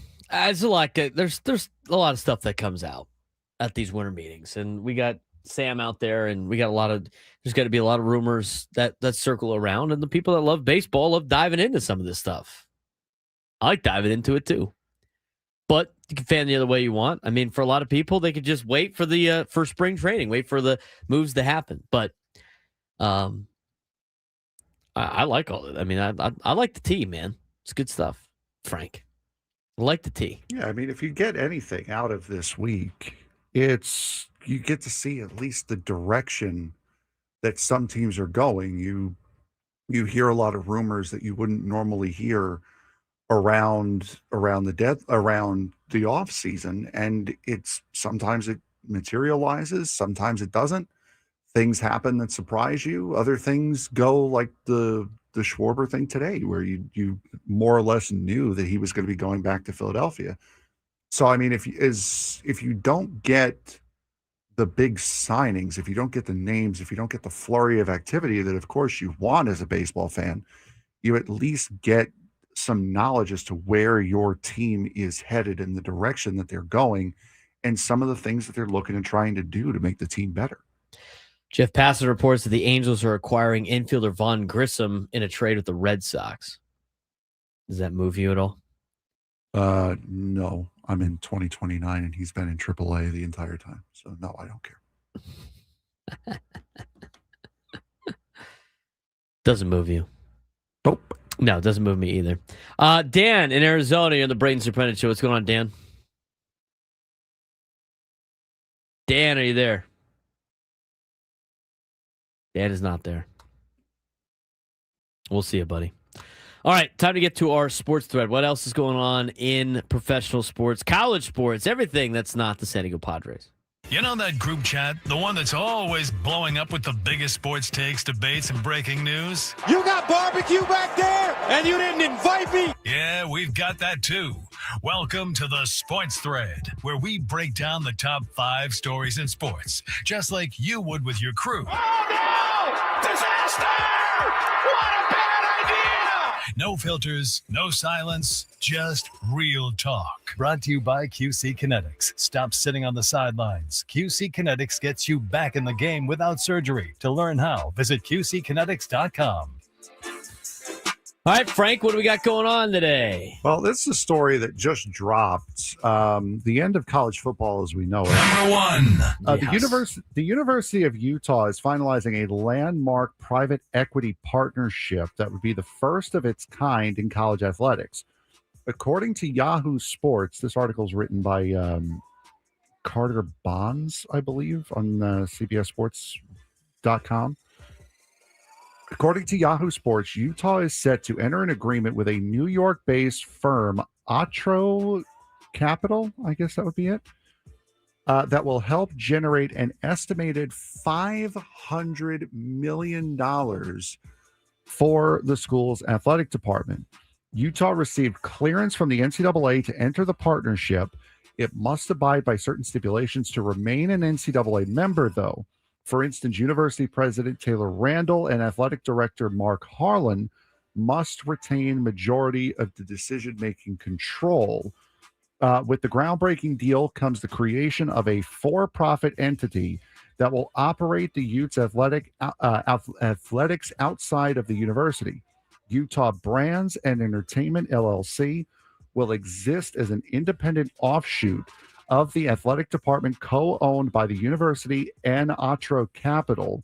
The school will be the majority owner and possess decision-making authority, while Atro Capital earns a percentage of the company's annual revenue. Utah has just entered a deal with the devil that could change the landscape of college football forever. Yeah. They have approved the private equity plan for athletics. And I would not be surprised if more schools don't follow suit. Yep. It's fascinating now that stuff. it's been done. You Right. always need one. You always need a guinea pig. It's amazing what people will do for money. Right? I mean, I don't know how this works out for Utah in the long run. I mean, the short term is going to be great. They're getting all this money. They're getting this influx of money. Everything's going to be great. But what are we doing here? I can't believe a institution, my state-funded institution, by the way, University of Utah, public school. I can't imagine. I mean, this is crazy. It's crazy. It's unthinkable. It really is. I mean, this is professional sports now. It's not college athletics. You have been bought by a private equity firm. It's over. You cannot say that this is college athletics anymore. Well, you could have not said that for a long time. There's a lot of things that need to be fixed with college athletics, and a lot of them are they use the amateurism to not put in all the rules needed to make it a competitive thing. And so now you have they sold their athletic department for $500 million. They sold their school's athletic department to a private equity firm. They do not own, that school does not own its athletic department solely anymore. We've seen so many great things. Don't so many great things happen with private equity? Oh, yeah. So many great things. Nothing has ever gone wrong, selling to private equity firms. I wonder if Mr. Wonderful was a part of the deal. I know he'd approve of it. I wonder if he was a part of this deal. Maybe Mark Cuban is in on this company. So the company's going to manage the entire revenue operation of Utah Athletics. Atro Capital, the New York-based private equity firm, will become a minority owner of and operational manager of the athletic department. The university retains majority control via the University of Utah Growth Capital Partners Foundation. Atro will run ticket sales, media and broadcast rights strategy, stadium events, concessions, trademarks, licensing, and merchandising. But Utah Athletics still controls the student-athlete experience, scholarships, coaches, fundraising, and NCAA compliance. This is effectively outsourcing much of the revenue-generating engine to a for-profit firm, something unheard of in major college athletics until now. They've sold off any amount of profit that they are going to get for the foreseeable future until the $500 million is paid back. Well, that's the school officials did not publicly say how much Otro is investing, but Yahoo Sports reports that the partnership could generate up to $500 million to the athletic department. Deal is expected to be fully finalized in early of 2026. It is going to be the largest private equity-driven revenue play in college athletics to date. That's what happens when you lose to your rival in BYU. Yeah, especially in Mormon country, it just did lose your mind. It's unbelievable. They listed, by the way, that was a joke, by the way. They listed in there like why Utah's doing this. Rising costs in college sports driven by the House First NCAA settlement, allowing schools to pay athletes up to $20.5 million annually, conference realignment, financial pressure, growing deficits nationwide. They listed the projected deficits and the deficits of, how about this? Conference realignment. You're in a Power 4 conference. No, but the financial pressure of they had to move and they had to pay back the Pac-12. They didn't have to. I know. Well, they needed to because they weren't going to get the TV deal with the Pac-12. But anyway, they said that Ohio State's in a $37.7 million deficit. That's Ohio State. Ohio State's like one of the biggest college athletic programs in the country. They're in a $37.7 million deficit. All because idiots like me wanted a video game. Yeah. Utah's concerns are competing financially in the Big 12, which lags behind the SEC and Big 10 in TV revenue, preserving non-revenue in Olympic sports, especially women's sports. They think they have to cut them unless they bring in private equity. Yeah, I'll He draws the foul. We might have to talk about that later in the week. I'll take the foul for wanting a video game. My bad. Number 2. There you go. Indiana quarterback Fernando Mendoza was named a Heisman Trophy finalist just 2 days after leading the Hoosiers to their first Big Ten title in 58 years. He is joined by Vanderbilt's Diego Pavia, Notre Dame's Jeremiah Love, and Ohio State's Julian Sayin. So congratulations to Julian Sayin being named a Heisman Trophy finalist. Mendoza is the heavy betting favorite. Boosted his case by defeating Sayin in the Big Ten championship to secure Indiana's spot as the number 1 seed in the college football playoff. Each finalist has had standout seasons, with Pavia setting Vanderbilt records, Love breaking Notre Dame's touchdown marks, and Sayin posting the highest completion rate in college football history. Who do you think is going to get the Heisman Trophy? It's announced Saturday. Oh, yeah, that's right. That is Saturday, isn't it? They always do it on the Army-Navy Day. I think it's Mendoza. I think it's Indiana's quarterback. I think he's done the most and has done the best. I mean, if Julian Sayin won the Big Ten championship game and got a perfect undefeated season, he'd probably be the favorite. But I think that game kind of hurts him. As a true freshman, no? No, he played last year. Okay, so he didn't start last year, but he's a sophomore. Is he a sophomore or a redshirt freshman? He could be a redshirt. No, I don't know. He played last year. I'd have to check. I mean, it's you can play 4 less, games. Yeah. But I don't know how many years he's been there. I mean, I think it's been 2 years now. This is the second year. Maybe he's a redshirt freshman. Yeah, if he didn't... He's not a true freshman. I know that because he played in games last year. Oh, so there you go. But, I mean, does anybody care about the Heisman Trophy anymore? All right. Are you going to tune into that and watch it? When's the last time you watched the Heisman Trophy presentation? I couldn't tell you. Couldn't tell you. Exactly. I don't care. My uncle's trying to get me tickets to John Cena's last match after the Army-Navy game, so I might be going to D.C. Number 3. There you go. The Tampa Bay Buccaneers are signing veteran pass rusher Jason Pierre-Paul to their practice squad after a successful tryout. Pierre-Paul, 36, previously starred for the Tampa Bay Bucks from 2018 to 2021 and was part of their Super Bowl championship team. His signing comes as the Bucks deal with an ankle injury to starter Hassan Reddick. Paul, who last played in 2023, has 94 and a half career sacks and a long history of overcoming major injuries, including the 2015 firework accident and a 2019 neck fracture.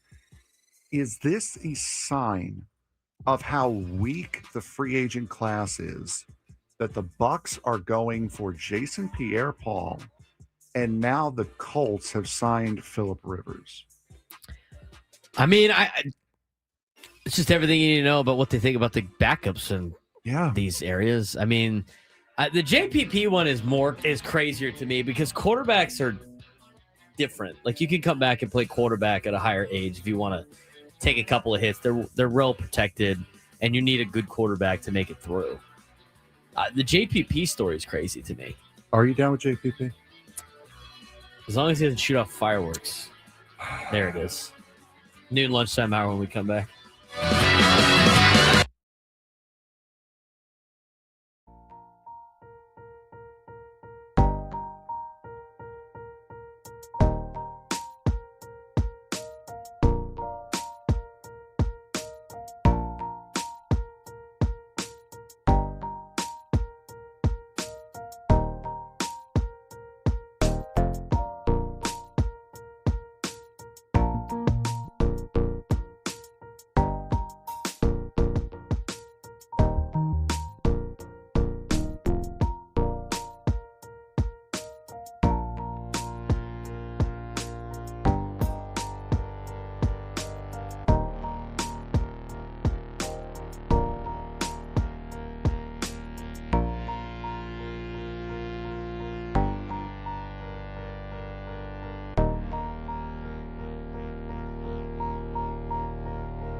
up. From the beaches to the ballparks, from the Gaslamp to North County, no one knows America's finest city like he does. You can't just punt on a Manny Machado prime use. He's a fourth-generation San Diegan, born and raised in the heart of this community.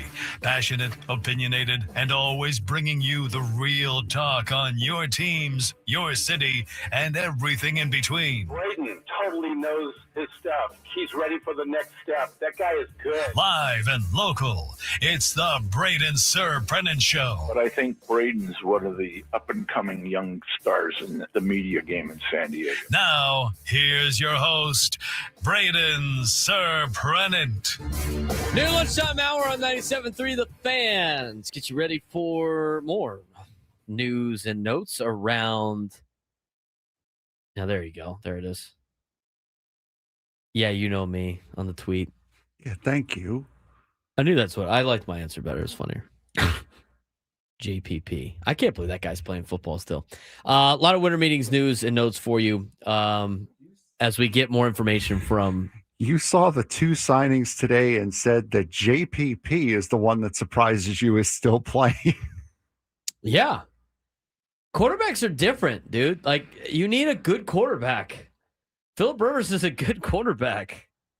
And the other thing is, like, you're not going to get hurt as bad. It's just slightly different. A defensive lineman? I mean, are you kidding me? Dodgers are making more moves. Who are the Dodgers signing now? As of 26 minutes ago, former Twins manager Rocco Baldelli is joining the Dodgers organization as the special assistant to the general manager. So he's Dwight Schrute of the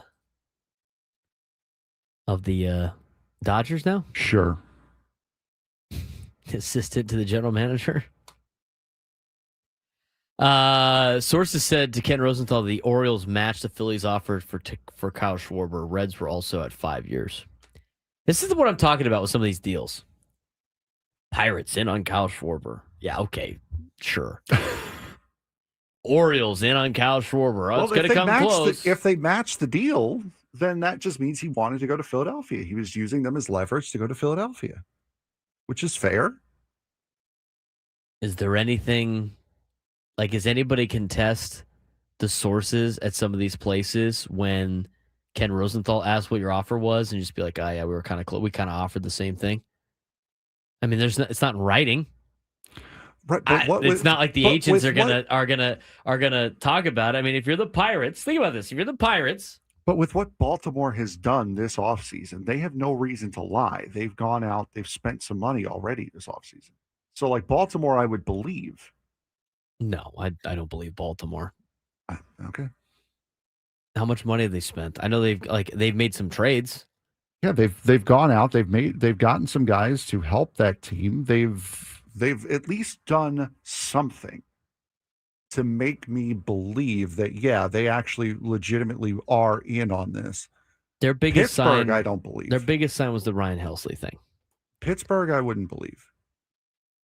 Signing a bullpen piece does not move me that much. I mean, they it's still one of the top bullpen pieces out there. I know, but bullpen pieces are cheaper than everything else. They need to go if they want to like say that they're spending money. A bullpen piece is not. Well, hey, look, we spent all this money. I think a lot of these organizations like to throw their name out there that they have put in offers just to appease some of their fans. Yeah, and like I said, with Pittsburgh and with Oaklamento, I understand that. But with Baltimore, who has actually spent some form of money this offseason, I would believe the rumored offer. I disagree. I don't think they've spent enough to make it justify what they're doing. I really don't. To convince me that they were actually in on this guy. It's all the same. It's all the same teams every single year. It's like, we just came up just close. I don't believe anyone was really in on Kyle Schwarber. I think he used whatever conversations he had as leverage to go back to Philadelphia and say, hey, can you get me this? Them being in on Kyle Schwarber and them being a landing spot are two totally different things. Like, they could be in on him, but he's not in on them. Yeah, exactly. Was different. Especially, do you want to hear this all season? Hey, Birdland. Actually, you know what? That's a pretty good selling point. Yeah, what? Why were you using that as a negative? We love the Hey Birdland guy.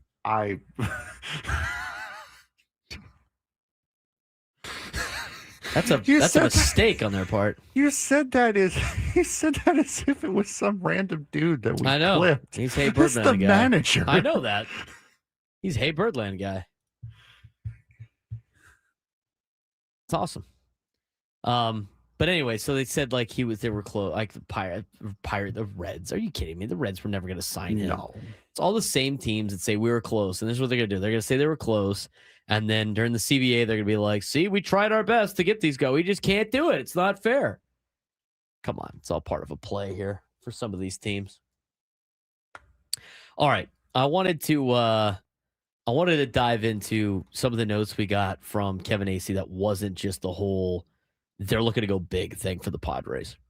Let's talk about the payroll philosophy for 2026. Okay. And this is, and somebody put in the chat, I mean, the payroll is kind of give and take. We've seen Kevin Acee talk about that they would never, there's been years where there have been reports from, and it's not just Kevin, but there's been reports from entities that have said the Padres don't have money to spend this year. Then they go out and they give out a contract extension to Jackson Merrill, or they go sign somebody. This year, it's a little bit different. Now, I kind of this year makes a little bit more sense in terms of what has been reported.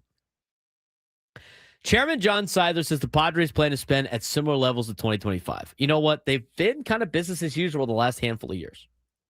I don't think anybody can really argue with that. Padres have spent money. They have. And they've been a top 10 payroll in the last handful of years. Now, I think it's worth to be said, and Kevin from Chula Vista brought it up, and it makes sense. I mean, a lot of the money has been already spent. It's almost going to be impossible for them not to be a top 10 payroll just by all of the contracts that continue to go up in money. I think that's fair to say. But it sounds like they're going to get, from what Dennis Lin was saying with Sam Levitt to other reports, $20 million, $20 to $30 million might be in the range for the Padres when it comes to how much they have to spend. And again, business as usual is what they continue to say. Padres payroll last year in 2025 was $211 million. This year, it's already $201 million. In 2024, as I get another black screen on the computer, it was $169 million. And the year before that, in 2023, it was $255. I mean, they've been relatively around the same kind of threshold based on averages that, that have been a top 10 payroll. Top 10 payroll, again, is what they expect to be. They're expected to be over the luxury tax again. Padres will pay the penalty for the fifth time in 6 years. Their 2024 payroll was $224 million. 2023 was $295, according to the report from Kevin Acee. So different numbers than what Fangraphs had, which was the highest ever. Also caused MLB debt rule issues.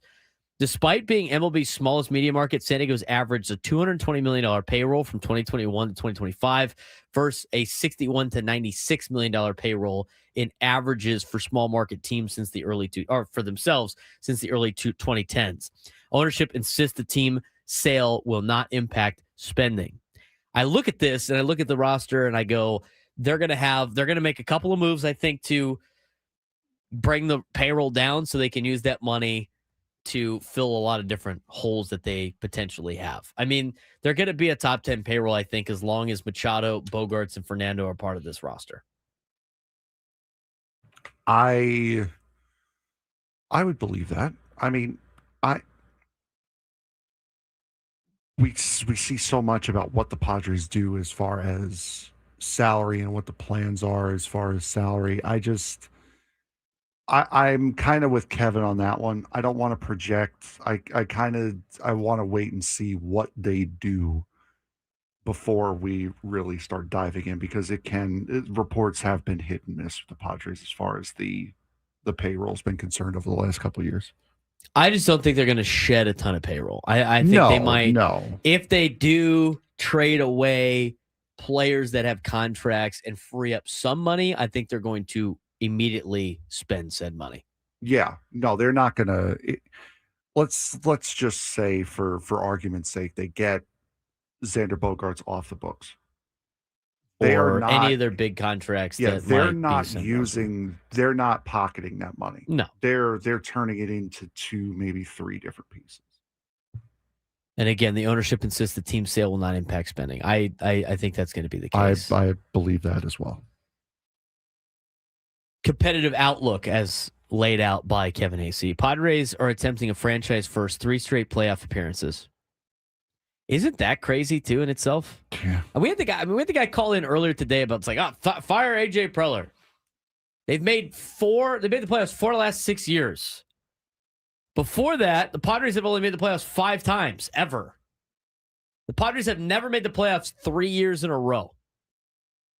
And minus a roller coaster season in 2023, I think now that Mike Schultz no longer here, we can use that term. You can use that term again, roller coaster. I was using it anyway.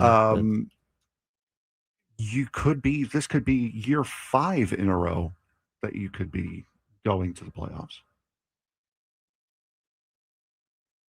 If you look at the Padres had only made the playoffs back-to-back seasons one other time. That was 05 and 06 when they won the division. By the way, do you know what their record was in 05 when they won the division? No. 82 and 80. There it is. 82 and 80 when they won the division in 05. But again, the Padres, for the second time in their history, made the playoffs. This season, second time in their history, made the playoffs in back-to-back seasons. They're trying to make the playoffs in 3 years in a row for the first time ever.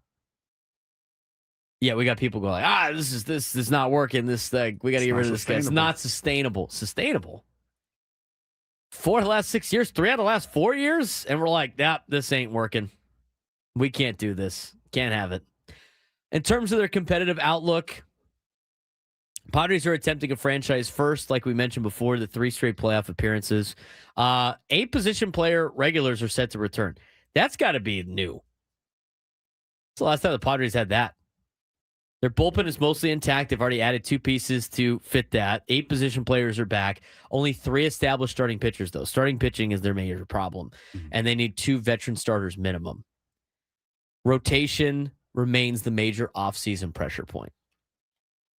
Now, how are you going to address that? That leads into this third point that Kevin Acee had in the article that we talked about at the beginning of the show, because to me, this is the biggest talking point of the Padres right now at the winter meetings. How are you going to be able to find starting pitching and stay around the $200-something million that you're currently at? Padres have spent $211 million last year, according to Fangraphs. I think that's pre-taxes and all that other stuff. If they're going to be at that, around that level, as Dennis Lin talked about with Sam earlier today, you get it's like 20 to 30 million to me is like at the top end of the budget. You're looking around $20 million to spend. Frank, how much does it cost to get a veteran starting pitcher that's going to be pretty good? Minimum 20. Probably around $20 million. Which is obscene. It is. Sean Manaea signed for like $20-something million. 5. Which is absurd. Nick Martinez would probably cost you around 15 to 17, maybe close to $20 million. I mean, you start looking at starting pitching and you start looking at the good arms that might be available. You're going over budget. I mean, it's like, well, we don't need the top guys. Let's look at, like, what about a Merrill Kelly? Well, that's potentially 16 out of your $20 million. You still need a DH or first baseman / power hitter. You still need one of those. What about a Zach Gallen? That's got to cost you $22 million a year. What about a Zach Eflin or a Chris Bassett? $18 million a year, $15 million a year. It's got to cost you a lot of money. So what do you got to do? If you don't have the money to spend on payroll for a free agent pickup, what's the other avenue? Aside from developing your own pitchers or bringing somebody up from the lower levels, which, by the way, you do not currently have. Most of the guys that we have talked about and that Jeff Sanders has put out in articles of farm system help have been players that are in the low A's. Low A, high A, AA max. They're all super young. So what do you have to do, Frank? Trade. According to Kevin Acee, multiple insiders describe A.J. Preller as, quote, frantically working the phones, operating on multiple major trade fronts, pursuing deals that could rival or surpass the Juan Soto Trent Grisham blockbuster. Staffers claim potential moves, quote, would make the last 2 trade deadlines pale in comparison. Specific targets not publicly known. We get this a lot. We get this a lot from a lot of teams. Now, the difference is A.J. Preller is a madman and will go out there and make some crazy trades. Not crazy and I can't believe he's doing this. This is foolish. Crazy and like, I can't believe he just pulled this thing off. I didn't even think you could think this way. I mean, how many times in our time covering the Padres has A.J. Preller brought in somebody on a trade that you didn't even know was available? Didn't even know he was available. A non-insignificant amount of times. And even did that with managers. You're like, Bob Melvin was available via trade? No idea. Josh Hader was really the first one that I can remember, at least in my time being here at the station. Josh Hader was the first one. Yeah, he was on a contending team at that time. He was their closer. And you did a straight-up swap. And they were pissed off about it. All the Brewers players. I mean, even Devin Williams, who became the closer after Josh Hader was traded, he was the setup guy. He was so pissed off in his scrum that day in the clubhouse, fuming about it. Didn't even know he was available. I think you look at last year. Did anybody really know that Mason Miller was available? Most people are like, I don't know if he's going to get traded or not. Why would the A's do that? Didn't think they were going to trade away DeVries for Mason Miller. Tell you that. That was shocking. He makes a lot of shocking, stunning moves. Usually where there's smoke, there's fire. But we'll see these next couple of days. I mean, things could start heating up. And again, we've seen things heat up at night. We've seen things heat up in the late afternoon, early morning. We know A.J. Preller doesn't get any sleep of any kind. I don't know if that's a fact. It just looks like he doesn't get any sleep. I don't know how the guy sleeps with all the moves that he makes at weird hours. But this seems like it's building to be a little bit bigger of a winter meetings for the Padres than previous years. At least going back to the Juan Soto trade to the Yankees. I'm curious to see what happens here. And we're going to keep getting updates from Sam Levitt, the people he interviews, all of that stuff. Kevin Acee laid out some stuff about Nick Pivetta and Jake Cronenworth. What did he have to say? And one thing about the budget. That's what we'll discuss next on the Braden Surprenant Show. Standings on Sports Station 97 through the Fan.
This holiday season, too many San Diegans will go hungry. Join 97 to the Fan and support the San Diego Food Bank. Donate food directly online through our Odyssey San Diego Food Fund, where every donation helps feed local families. Go to 97tothefansd.com/food fund and give today. We're going to be giving away Aztec tickets in the next hour. And at 1 o'clock, we will announce today's biggest fan as well. We are going to get you some more Winter Meetings talk, but also we're going to dive into some NFL stuff in the 1 o'clock hour. Talk a little college football. Also, we're going to talk about some of the biggest trade pieces that might be on the market here coming up as well. But we do want to dive into a couple of things before we get to that particular point. A lot to unpack with that Kevin Acee article that was written last night. He goes on to talk a little bit more about the Nick Pivetta rumors. Padres are at least listening on Nick Pivetta. A trade is considered unlikely unless part of a blockbuster, which was talked about prior. Bringing back multiple MLB players. Pivetta's owed $20 million in 2026. Strong candidate to opt out after the season instead of playing out the full contract. Preller said it's got to be open-minded. To me, I agree with the report. The only way that Pivetta gets moved is if it's a big blockbuster and multiple MLB players are getting shipped around. And the thing is with the Padres and what a lot of organizations do, and they should, is you should listen on everybody. It doesn't hurt to listen. And I think the Padres should be listening on everybody, including a guy like Nick Pivetta. No, I agree 100%. And it's interesting that you bring up Nick Pivetta because I'm seeing somebody in the chat asking, how do the Padres only have $11 million to spend this offseason? Part of and Eric Hosmer's contract coming off the books being one of the things. That money that was for Eric Hosmer has gone to Nick Pivetta's pay raise, plus some. So that's where that went. If you think you can ship Nick Pivetta off of one really impressive season, and you can get something that you think will help you back, that to me, you can't really say no to that, can you? If you think you can get something in return that's worthwhile back, you got to do it. Well, yeah, as long as you think you can fill all the holes that you have in the roster, because you're creating another one in the area that needs the most work, right? Starting pitching. How can Eric Hosmer's money last year on the books, the last year of it was like $12 million. Yeah, and he was getting paid $12.8 million last year. Ha-Seong Kim was getting $2 million. That's the $14.8 million that they're talking about that is coming back. But as Frank alluded to, Nick Pivetta got an $18 million raise. Mm-hmm. He was getting $2.5 million last year, and he's now up to $20.5 million. I think Machado gets a raise this year. Fernando gets one. Machado got an $8 million Merrill raise. Gets one. Fernando did not. Fernando stayed the same. Okay. Xander stays the same his entire contract. Jake Cronenworth got $1 million raise. Merrill, I think, bumps up to, not by much, but he bumps up. He went from $809,000 to $2.1 million. Yeah, so it's not a big raise, but it's a raise nonetheless. Darvish went down $5 million. I mean, it starts to balance itself out. So, like, even though everybody's like, "Well, you got these extra $14 million laying around," well, it went into all the raises for everybody else on the team. And by the way, it's gonna jump again because at the end of 2026. Manny Machado's not making $25 million anymore. He's making $39 million. Mm-hmm. He gets a $14 million raise. And then he will stay at that $39 million every year through the remainder of his contract through 2033. They gave him less up front so they could be competitive during his prime years, and then gave him more on the back end when they were hopefully at a point of, oh, we spent the money to win a championship. So a lot of these players got raises. Like Fernando's got to get his bump going into next season. It's an additional $5 million. He'll have that for 2 years. And then his jumps up to $36 million in 2029. He's going to get an $11 million raise. But even then, like Fernando at $36 million is not a crazy contract. I mean, you're kind of expecting to pay at this day and age with this rate. You're expecting to pay that kind of money for a player like Fernando. In fact, if Fernando opted out today, he'd probably be getting close to $40 million a year. Yeah, absolutely. So you're still getting a deal on him. Yeah, so that's where, if you're wondering where the money's going and where that money coming off the books is going, it's going right back into the roster. It's not being pocketed. It's not that they're trying to save money. It's not they're trying to get under the cap. It's going to pay players on the team that are getting a raise through the contract. Merrill gets another raise next year. Yeah. Jumps up another $5 million, then another $2 million, then another $2 million, and then it jumps up $10 million. I mean, there's a lot of backloaded contracts that the Padres have to deal with. Now, we don't know what the conversation's going to be like after the CBA. Who knows? I mean, that might drastically change. Yeah, this is going to be fun for some goober with a calculator to figure out how all this stuff... Accountants getting super stoked. How all this stuff fits within a salary cap and who gets grandfathered in, who doesn't. So again, to go back to the Nick Pivetta rumors, you got to be open-minded. You got to listen on everybody. The Jake Cronenworth interest. Teams have tried for years to acquire him. Cronenworth, above-average player, team leader, affordable at $12.28 million. I mean, his contract's actually affordable now. Yeah. Which is crazy, right? Padres have no desire to move him unless completely blown away, according to reports. They talk about his leadership role makes that a tough clubhouse trade unless the return is massive. But I think that goes back to maybe he's part of the deal of like what a big blockbuster would look like. Maybe it's something to do with Jake Cronenworth and Nick Pivetta and the 3-team trade or something like that. I mean, there's just a lot that could potentially go down. And the thing is, it's just you get a little bit of a taste in some of these reports, but you don't get the full picture. And so now your mind starts to wander on what could potentially happen. Now about the Padres' budget. Budget is not fixed. Seidler family allows upward adjustments if the right deal emerges. Dylan Cease acquired in 2024. Nick Pivetta signed in spring of 2025. Those were past examples of budget fluidity. Padres are operating on a strike when opportunity arises model, not a rigid payroll structure, which to me is exactly what you want, Frank, in ownership group. They're like, hey, look, we want to try to keep things around here, but if the right deal comes around, we're not going to say no for a couple extra $1 million to hold our roster back. No, absolutely. And that goes with what we were saying a second ago, which is just because we're thinking about big name players that are getting traded doesn't mean that money is being used to get under the tax threshold.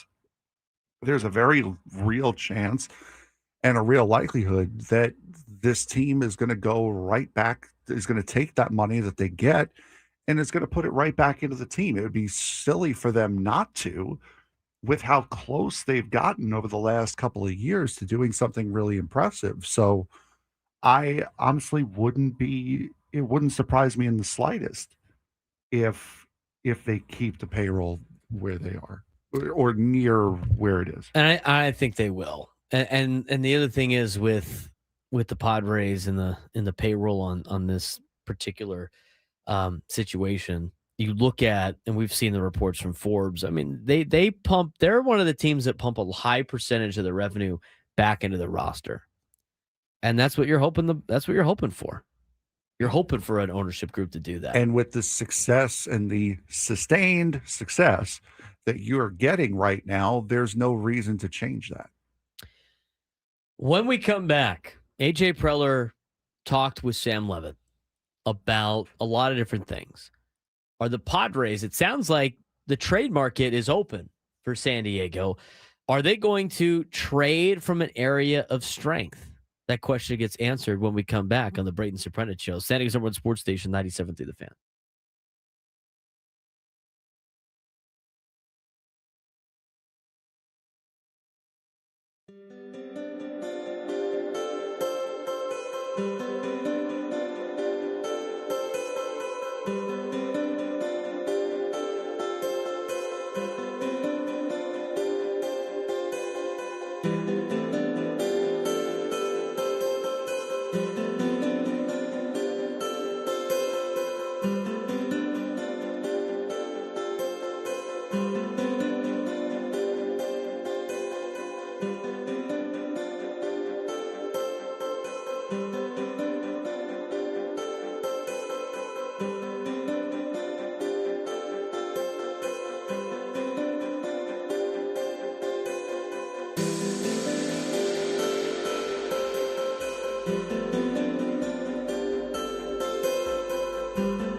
Haven't gotten to the midday sports standoff yet. If you want to call in and take me down to sports trivia, 833-288-0973, 833-288-0973.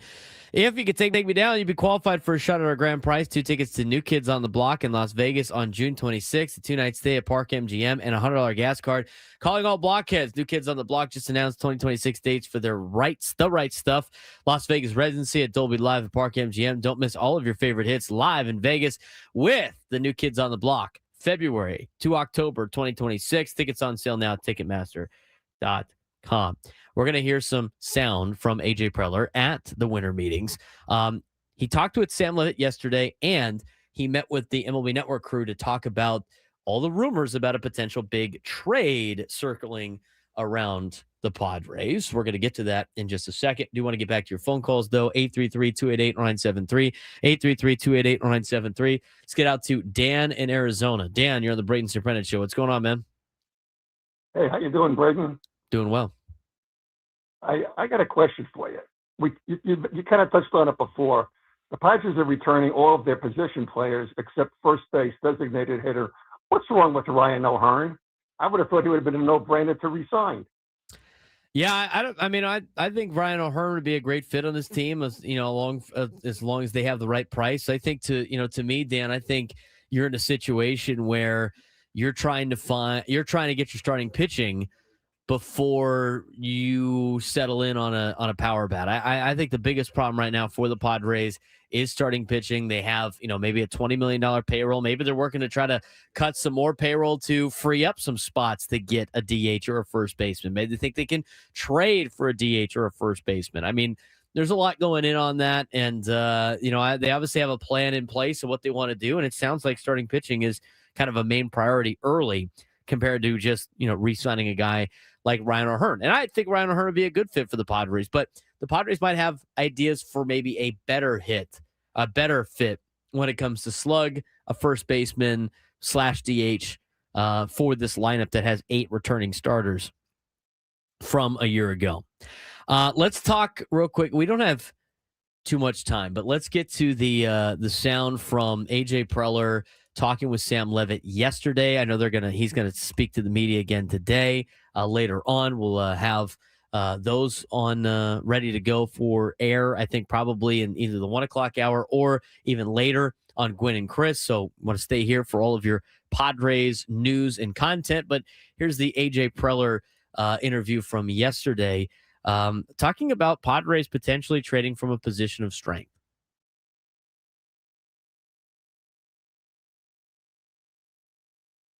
Towards perhaps keeping guys like Mason Miller, Adrian Morhone, David Morgan in bullpen roles this season. What can you tell us about where you're at as far as the decision process on if those guys would be stretched out? Yeah, I mean, I think that our initial conversations, we're still, I think, it's still it'll be ongoing as we go through the off season. But I think the original conversations or the initial conversations with the staff, we like our pen. We like the strength of the pen and the way those guys fit in. Personally, probably have to have a few more conversations with Mason and some people in our group. But, ultimately, I think we like the strength there. We like the ability to have, a lot of different guys in the bullpen that could close out a game and feel like, again, we don't want to take away from a big strength and look up and have, and have a few different units that are just average. So, my guess is we go in with those guys in the bullpen for us. Speaking of positions of strength, obviously your lineup, your infield is one of them. The top of your rotation is certainly one of them. What do you suppose your willingness may be as this offseason continues to potentially deal from a position of strength to fill other needs you have? Yeah, I mean, it's again like teams call because they like your players, So I think we've had a lot of conversation, a lot of incoming phone calls, and it's the off season you listen. You said you want to at least have the ability to hear what people are saying and kind of see how people value your players in the organization. But ultimately, we have a good foundation. We have a strong lineup, a team that's won back-to-back 90-win seasons. A lot of those guys coming back that were part of a playoff team this year. Really strong bullpen. And we understand there's probably some area and opportunity for guys in the rotation and free agent class. We're evaluating that every single day and having conversations, with agents there and, same thing on the trade front. So, again, it's all about how you put together the best possible team. And we also understand that it's a long way between now and opening day. So there's a lot of different possibilities, different conversations that may come into play. Teams are going to call and like certain players. You're going to listen, but at the end of the day, we think we have a pretty strong bullpen, have a strong, the makings of a strong rotation and lineup, and now trying to get some other pieces that fit what we're doing. You have made a handful of signings the last few weeks. Dyson Acosta, as of today, Kyle Hart, Ty Adcock, some arms that could provide some depth. What did you like about that group? Yeah, I think they're guys that our R&D group, our scouting group, they've identified, similar to the process over the last few years, where you look up, we found Jeremiah Estrella that was on the waiver wire last year, Eduardo Nunez. To me, like, there's the ability to go add talent. There are guys that have really good arms, good stuff. We think with some tweaks and there's some things that maybe with our pitching group and maybe it's a couple different thoughts that we can continue to improve those guys and have them continue to push towards being big league pitchers. Kyle Hart obviously did a good job for us last year at different points in time, especially down the stretch out of the bullpen. And it's a chance to add depth. You always need a lot of pitching options. And I think for us, we have roster space available. With Acosta and Adcock, they were two of the top arms of the minor league free agent side of things. And they're guys that can factor in for us both in AAA and the big leagues this year. Finally, you mentioned it being a long way until spring training opening day from where we are right now in early December. Last couple of years, it's been for your team a bit of a later offseason from the making moves standpoint. Do you anticipate that it could be a little bit like that again this year? I mean, each year is different. There's years we've been aggressive or active, I should say, at the earlier in the off season. There's years we've been active at the winter meetings. And then other years you look up and it's you get to spring training and there's still some really good players that are available. So last year, whether it was Nick Pivetta signing him in spring training, I remember Manny Machado doing a press conference there in spring training, Jerickson Profar right before. I think we're just, we're prepared and try to have as much information as possible. And, ultimately, just because you're at the winter meetings, it doesn't mean you have to line up on something right now.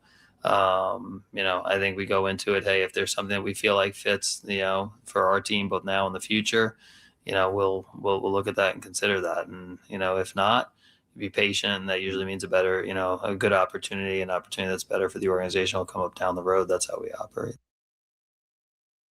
AJ Preller talking with Sam Levitz from earlier today. It's been a lot busier than me, especially yesterday. Oh, my bad. From yesterday. We'll have more of that sound in the 1 o'clock hour as well. But it sounds like we have a contestant for the Midday Sports Standoff. Let's get to it. Welcome to Midday Sports Standoff on the Braden Surprenant Show. I can't believe what I'm seeing right now. The ultimate head-to-head battle where sports knowledge and quick thinking collide. No, he's no good. Are you kidding me? Contestants will go toe-to-toe with Braden in a sports trivia deal where every correct answer brings them closer to victory. Down the sideline! Wow! Unbelievable! But 3 strikes and it's game over. This is not Detroit, man. This is the Super Bowl. Can you outsmart Braden? The Midday Sports Standoff starts now. All right, Frank, who we got playing today? We have Juan in Chula Vista. Juan, how you doing today, bud? What up, Juan? What up?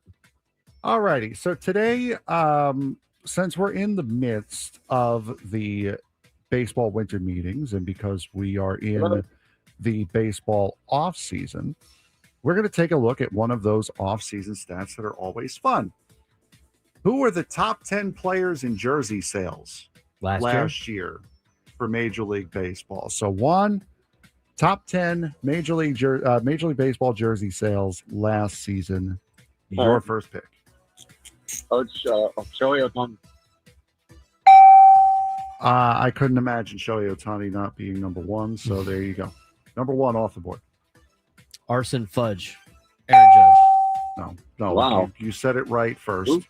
Aaron Judge. Arson Fudge, number 2. Juan? Frank just hates the Yankees. Juan. The 2 will be... So you guys have 1 and 2. You don't have to go in order. Oh, okay.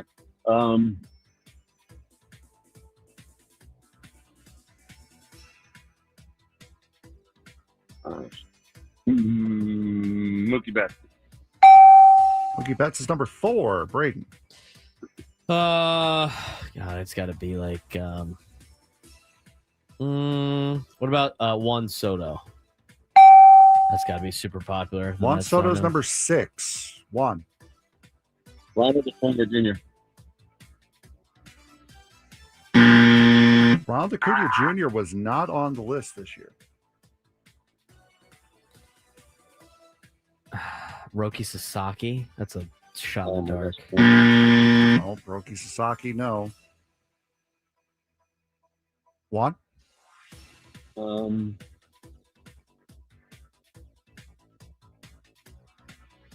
are way overthinking. Fernando this. Tatis. Fernando, number 9. So we've got half the list down.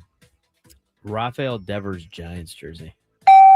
Didn't matter. Rafael Devers was on the list. He was number 7. Juan.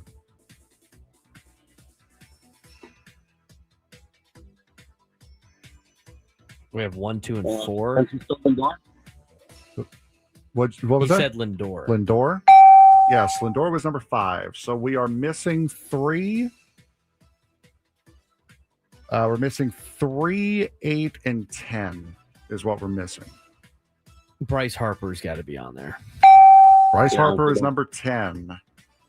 Juan, if you get this, you will be qualified.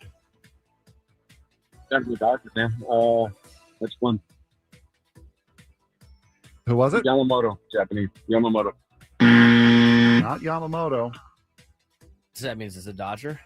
There is a Dodger on the list, yes. Freddie Freeman. And that is number 3. Juan, it's either win or go home on this one. I've done my part.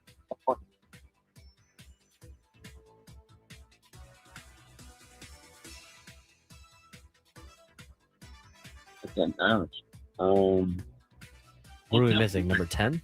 Number 8. Number 8. Come on, Juan. Yep. Go throw a name out there. I knocked you guys off my glasses. Sorry about that. Jose Altuve. Juan is qualified Hey. to win a trip, as Altuve was the guy. Juan, hold on the line. I'll get your information during the break. But Did he yes, say he took so long because he had to take off his glasses, and that's what the delay was in the middle of the brother. And then all of a sudden, Altuve just. I Interesting. heard Is that what he someone said? I heard someone say Altuve before he said that. Like I heard that in the background. So then he goes like, "Sorry, I was fixing my glasses." Ohtani, Arson Fudge, Freddie Freeman, Mookie Betts, Francisco Lindor, Juan Soto, Rafael Devers, Jose Altuve, Fernando Tatis Jr., and Bryce Harper. That was your top 10. Papa. Kyle Schwarber going to get out of that list for 2026? No. You have any jerseys? I don't buy jerseys anymore. Like I get to a certain age and I don't need to. I don't need to wear jerseys because anymore. they're expensive. They're expensive. They are. They look nice. To each their own. I don't wear jerseys. I know my friend. I mean, I wear the one that the Padres gave me. I know my friend who is a Red Sox fan is the proud owner of a Xander Bogaerts City Connects jersey from when he came here in August. That's interesting.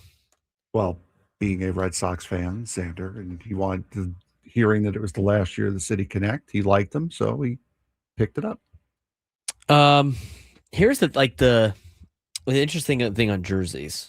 If you are somebody that's decided to wear a jersey, I feel like you got to buy a jersey of somebody that's like locked on a contract for a long time. Yeah. You don't want to buy a jersey and then the guy gets traded the next year. The last jersey I purchased was Jacob deGrom. That was the last one I bought. Wow, Texas Rangers Jacob deGrom jersey? Incorrect. Yeah, exactly. That's why it's always safe to buy jerseys of team legends, right? Yeah. Like buying a Tony Gwynn jersey. I can't do. What's your take on the blank jersey? I can't. No, wear it. give me something else. Blank jersey, no. And then have the Yankees blank jerseys with the nameplate, no. Yeah, that's embarrassing. Awful. And then here's another one. What's your opinion on that? We only have 45 seconds. What are people's opinion on the Tony Gwynn jersey in an era that didn't have that jersey? So like, or a player wearing current player wearing in an older jersey. So like a Tony Gwynn current brown and gold jersey. I think that's a foul. I don't know. I could go either way. It's hard to find the old jerseys sometimes, and they're more expensive. But I can't say. I mean, my biggest issue again is the blank jersey. I could care less about the other ones, honestly. Yeah, I don't know. It's just kind of odd to me. I mean, it looks cool. I don't know if I'd buy it. I wouldn't buy it. No. OG only. I agree with that. All right. A lot of trade talk. AJ Preller was on MLB Network. What did he have to say about these rumors? We'll play it next.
It's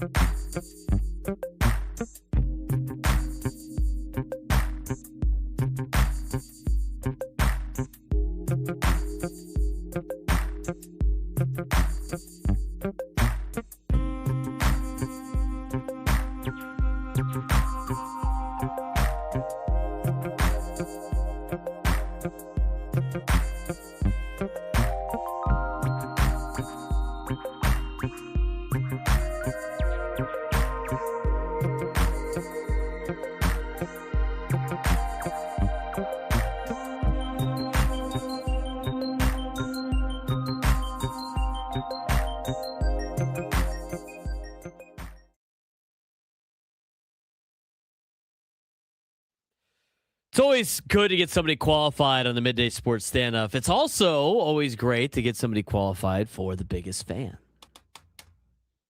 Now is the time, Frank. So I've heard. So I've heard multiple times. Today, or should I say now, is the time to recognize today's biggest fan. We got to get back on track on these. Yeah, no kidding. Congratulations to today's biggest fan, Ryan Hunter in El Cajon. Hooray. Yay. Ryan Hunter, give us a call within the next 10 minutes at 833-288-0973, 833-288-0973, and you'll qualify for our grand prize, 20 tickets for you and your friends for a night in our Odyssey Suite at a Padres game with all of the fan staff later this season, catered by Spiro's Mediterranean Cuisine. Remember to register your name at 97throughthefantasy.com/biggest fan. Ryan Hunter in El Cajon. Ryan Hunter, paging Ryan Hunter. 10 minutes to call. 833-288-0973, 833-288-0973. That was a bad time to get a telemarketer call. Guys, we need to pick it up. We really need to pick it up. Gwen and Chris had all of their callers call in last week. We have qualified the least amount of the 3 shows. We got too many people that are shopping right now. We've got to pick this up here, guys. Pick up the pace. There's no competition, but we're making it a competition to see who qualifies the most people on what show. We are very not winning that right now. Well, we didn't call Nate's name, so there it is. Or Trav. If I stop picking AI names, I know that's right. You know, if you stop making up names for this, we'd probably have a chance. I mean, Ryan Hunter, such a generic name. Are you 2 first names, really, Frank? I'm trying to 2 first names. I'm trying to make it easier. There's bound to be somebody out there named Ryan Hunter. There's got to be at least 1 or 2 Ryan Hunters in El Cajon. Anyway, at least by accident. When we go to break, we're going to give away tickets to Aztec basketball against Lamar at Viejas Arena. When we go to break, be the 5th caller and you'll win Aztec tickets. When we go to break, though, anybody that calls in before, no, doesn't count. When we go to break. All right. The big news today for Padres land, which is different than Birdland. Hey, Birdland. Hey, Birdland. There it is. We're going to Birdland tomorrow. We are. Which Birdland are we going to? They have multiple bird teams out there. I'll be bringing an umbrella either way. Why? How many birds flying around? It's true. There's a lot of Orioles and Ravens and stuff out there, apparently. I'm not taking any chances. It's a finite amount the of clothes. The stadiums are right next to each other, by the way. Yeah. All right. Here is what the report was from Kevin Acee yesterday. We've talked about this a lot, and we're going to hear from AJ Preller in a second.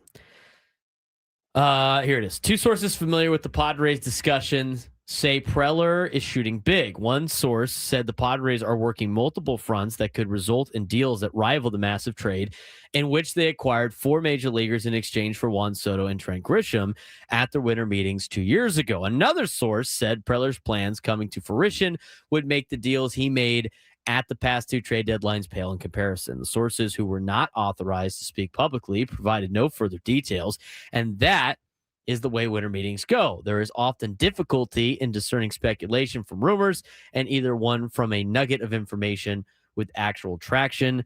If there is truth to the Scuttle that the Padres are listening to offers for starting pitcher Nick Pivetta. It is one of the more glaring examples of the fact that Preller rules out virtually nothing and explores virtually everything. Well, AJ Preller was on MLB Network, and are you ready for this? Yes. And they asked them about the report this morning by Kevin Acee. Here's what AJ Preller said on MLB Network today. AJ Preller, you're always a man of mystery here at the winter meetings. I just read the Kevin Acee article. What are your thoughts on hearing that you're shooting big? I mean, I think it's the time of year where, all front offices, and Rick knows you're in these rooms and you have all kinds of ideas and thoughts flying, and 99% of them don't come to fruition. So I think for us, we try to be prepared. We feel like we have a good feel for what our team needs and our club needs. And some years we've made moves at the meeting, some years we haven't. Ultimately, there's a lot of time between now and spring training, and we've had some years where we've been doing press conferences in Peoria, for Machado, or last year for Nick Pivetta, and pulling off trades later for Dylan Cease. So we'll see where it all plays out. Are there any untouchable players on your roster? Yeah, I mean, again, like anything, you want to listen. I mean, you want to be able to listen to hear what people are going to say. That's the only way to find out more information, hear what's out there. But we like our team. I mean, we've had a club that's been in the playoffs now back-to-back years, and a team over the last, four out of the last 6 in the playoffs with a chance to win the World Series. And you only do that with really good players on the field. We've got a great foundation, a great group. And ultimately, it's nice to go into these meetings looking to fill a few different specific holes and not, looking to revamp the whole thing. I'm a big body language guy. I was watching when you put that front end, and I was trying to read him because he was looking at nothing, no reaction to it. So what does that mean? No, I'm saying we're not going to know. He could be. I'm a big body language. I watch in the morning when you do that D-Rose snorkeling thing, and you got some of that stuff you pull off, and I've got different thoughts for you based on some of the stuff I watch. So, all right, I'm watching you too, DeRose. All right, let's go. Let's go. Oh, there you go. That's awesome. Big body language guy. AJ's good. He doesn't reveal anything in these. We've listened to AJ for years now. He doesn't allude to anything. He doesn't allude to anything. Worst to play poker with, AJ Preller or a guy counting cards? Probably AJ Preller. I would, yeah. I mean, he like everything that he answered there was, it's your standard say everything right? without saying anything. He didn't say anything. He's probably great at poker. Probably great at a lot of things. Great at line games. But I didn't get anything out of that. I didn't think we were going to get anything out of that. But he said it without saying it. I think, he's obviously working on stuff. He didn't want to allude to that there's no players untouchable. He wanted to do the due diligence. I mean, this is everything that we've seen out of AJ Preller for the last 10, 11 to whatever many years it's been, Frank. Yeah, no, this is his game, and he's really, really, really good at it. He does not show his hand until it's time to let it out. And that was saying everything without saying anything from a classic AJ Preller right there. So they're probably working on a lot of stuff. They're probably calling about a lot of things. I mean, how many times have we heard in a press conference after the trade deadline that they were working on multiple things? And then how about all the reports about deals that almost happened that Kevin Acee reports later on about how, the Padres almost traded Jackson Merrill for Shohei Ohtani.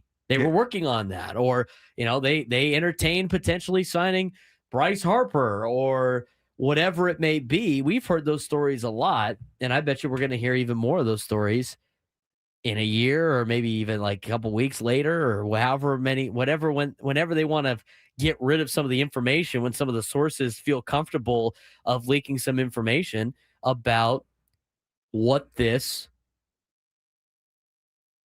winter meetings was like for the San Diego Padres and what deals they were working on, because it sounds like they're working on a lot of different stuff right now. And I think AJ Preller has done some of his best work with budget constraints and getting creative. And you get to see AJ Preller get really creative with the budget that he currently has. Yeah, and it goes back to what we were saying, I believe, earlier in the show or yesterday. Your job as the general manager, when you go to the GM meetings or when you go to the winter meetings, is you are turning every stone over. Every option has to be explored. Otherwise, you're not doing your job properly. Even stones that are never going to move. You still gotta kick it. See, maybe. Oh, there's a little bit of movement there this year. Maybe we can get enough leverage behind it to get it rolling. So he's just doing his job. That's why you don't, until you see something really happen, that's why you don't look into the Fernando getting traded. You don't look into Jackson Merrill getting traded unless something really changes. It's just a part of the job of being a general manager at these meetings. I'm curious to see what I like the juicy information that comes out later, even though it's, deals that did end up not happening. But I don't know. I got a feeling that something might be up their sleeve at this winter meetings. I mean, last year we didn't get too many of these rumors. We had they might be working on some things, but it wasn't a lot. Was it Nashville was last year? I believe so. I think so. There wasn't a lot really to talk about last year. This year, it seems like there's a little bit more on the Padre front. Yeah, and after this morning, things have really died down. There's not really much going on. We had the trade between Boston and the Angels. We've had a couple of minor league deals signed, so it's really slowed down after the two major signings that we had within the 15 minutes of Schwarber and Diaz. And, that should be expected. I mean, it's 4:00 out there on the East Coast right now, 4:11. I mean, this is kind of the lull time for a little bit. And then it usually heats up around dinner time out there. And when everybody starts hanging out at the hotel bars. We've got our third different panel on MLB Network right now. So already on the third show already. They've shifted out. That's awesome. The latest thing, we saw the three teams to watch in trade talks: Red Sox, Cubs, and Padres. And then the latest update we got from ESPN was Pete Fairbanks is a very popular player this offseason, which is what they've been reporting on for the last 2 weeks. So we've gotten everything out of the winter meetings for the day. We're going to keep you updated if anything else happens that's big. But when we come back, we recap Week 14 of the National Football League. It finished last night. With a exciting game between the Chargers and the Eagles. We'll talk about that and get you the NFL whip around when we come back in the 1:00 hour on the Braden Surprenant Show. San Diego Summer Sports Station 97.3. The Fan. I already said it. It's something we got to do. I already said it. I said fifth caller when you go to break. I teased it before. Remember, hey, fifth caller. You call in number 5. I already told you what you can win. We'll do it when we go to break. In a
This hour 97 through the fans brought to you by Mission Fed. From first accounts to big life moments, Mission Fed can help. Saving shouldn't be stressful. Mission Fed makes it easier with great rates on savings, certificates, and ultra money market accounts. Grow your money the smart way. Check out the latest rates and open an account at missionfed.com. Membership and account criteria apply. He's Frank Marchese. I'm Braden Surprenant. This is the Braden Surprenant Show, live and local each every day from 10 to 2 on Seneca's number one sports station, 97.3 The Fan. We are leading you up to Gwen and Chris, so we'll continue the winter meetings coverage as a little bit of a dying down over in Orlando. This is kind of the time where things do die down a little bit. I mean, I've covered the winter meetings a couple of times now here in San Diego. And this is around 4 o'clock, 4:19 local times. It usually starts to have a little bit of a lull, and then it ramps back up again for the nightcap. And I'm sure we'll get some of that after they, take a little nap, rest up, all the meetings they've had today, meet themselves as organizations. I know they're doing a lot of different interviews and stuff throughout the afternoon and the morning and everything like that. So we will get you updated on anything that involves the Padres that happens during our show. But we got a lot of news in the National Football League. We're going to recap Week 14 right now with our NFL Whip Around. All righty. Let's get to it, shall we? Sunday's games. We've already went over the Thursday game last week. Sunday's games. The Seattle Seahawks beating the Atlanta Falcons 37-9. This makes Seattle now one of 3 teams, I believe, in the NFL that have now double-digit wins. Atlanta now falls to 4-9. Well, we talked about it during the Whip Around preview that you didn't know what Atlanta Falcons team was going to show up. Yeah. Well, you got the team that has been showing up the last couple of weeks, and I think that's going to be the team that you see the rest of the season. Seattle rolls to another big victory. They're now 10-3 on the year, keeping pace with the rest of the NFC West, which looks to be very, very good. The Los Angeles Rams, if I'm not mistaken, have taken over the number 1 seed in the playoff picture in the NFC. Seattle not too far behind. They're tied for the number 1 seed right now in the National Football Conference, but LA's got the tiebreaker based on win percentage, so that puts them behind the 8 ball. But look, San Francisco is not too far behind. They're a game back of LA and Seattle. This one's going to come down to the wire, and the difference between maybe a first-round bye and the last spot in the standings. I mean, look at the Chicago Bears. We're going to get to them in a second, but Chicago with the loss dropped from 1 to 7. They went from having the 1 seed last week to potentially being left out of the playoffs. They'll have a game lead on Detroit. The NFC playoff picture is crazy. Yep. Moving on to the AFC side. This was a thriller in Buffalo in the snow. Yes, it was. Buffalo Bills going 9-4 against the Cincinnati Bengals, who are now 4-9, 39-34. And this was a game that we said that if Cincinnati were to win this game, it would show that they are really, truly contenders in that AFC North. They did probably the next best thing. Yeah, they got pretty close and gave Buffalo a scare. I think we just got a lot of tight contending teams in the National Football League. It's a benefit of the salary cap, right? Yeah. We talked about, Cincinnati gave them a run, and we'll see the final weeks. I didn't think Pittsburgh was going to be able to beat Baltimore, but there's a handful of weeks left, and all those teams are still playing each other, and I think it's anybody's game. You asked last week, do you think that the division winner of the AFC North will have a losing record? I think so. Yeah, I think that's all but confirmed at this point. The Tennessee Titans do the New York Giants a favor, as the Titans can't even lose properly, as they won against the Cleveland Browns 37-29. Titans now 2-11, Brownies 3-10. Reason why they do the Giants a favor is because now the New York Giants have the number 1 overall draft pick. Well, you don't need a quarterback. That's kind of nice. Yeah, draft some linemen. It's not a great quarterback class. Anyway. I was just a little surprised by that win for the Titans. They were going against Shador, man. Yeah. How were they able to pull that off? Shador, who has earned the right to be the every week starter for the Brownies now. There you go. How about it? Hey, how about ball coach McCoy, huh? How about Mike McCoy, huh? Attaboy. The Minnesota Vikings blank the Washington Commanders 31-0. Vikings go to 5-8 on the year. Commanders down to 3-10. They have just been a mess this year. They're a mess. They got Jaden Daniels back. Didn't happen. I mean, you got blanked by the team that got blanked the week before. Mm-hmm. Blanked the week before. Yep. They looked awful. Minnesota looked like they couldn't even, like, they weren't going to score another touchdown all year. And then they hung, 31 on Washington?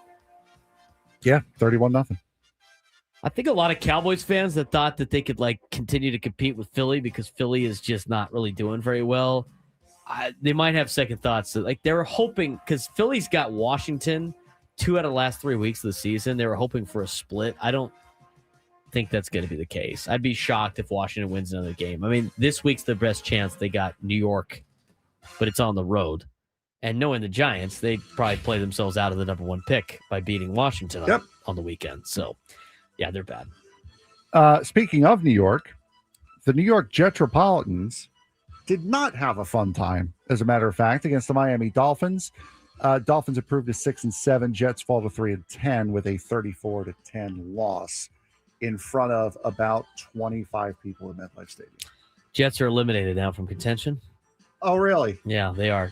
Jets, Browns, Raiders, and Titans all eliminated from the AFC. NFC's got the Falcons, Cardinals, Saints, Commanders, and Giants all eliminated. Next one on the list is the Bengals. And then the Dolphins, who won that game, now with the win, tied with the Ravens and the Chiefs at 6-7.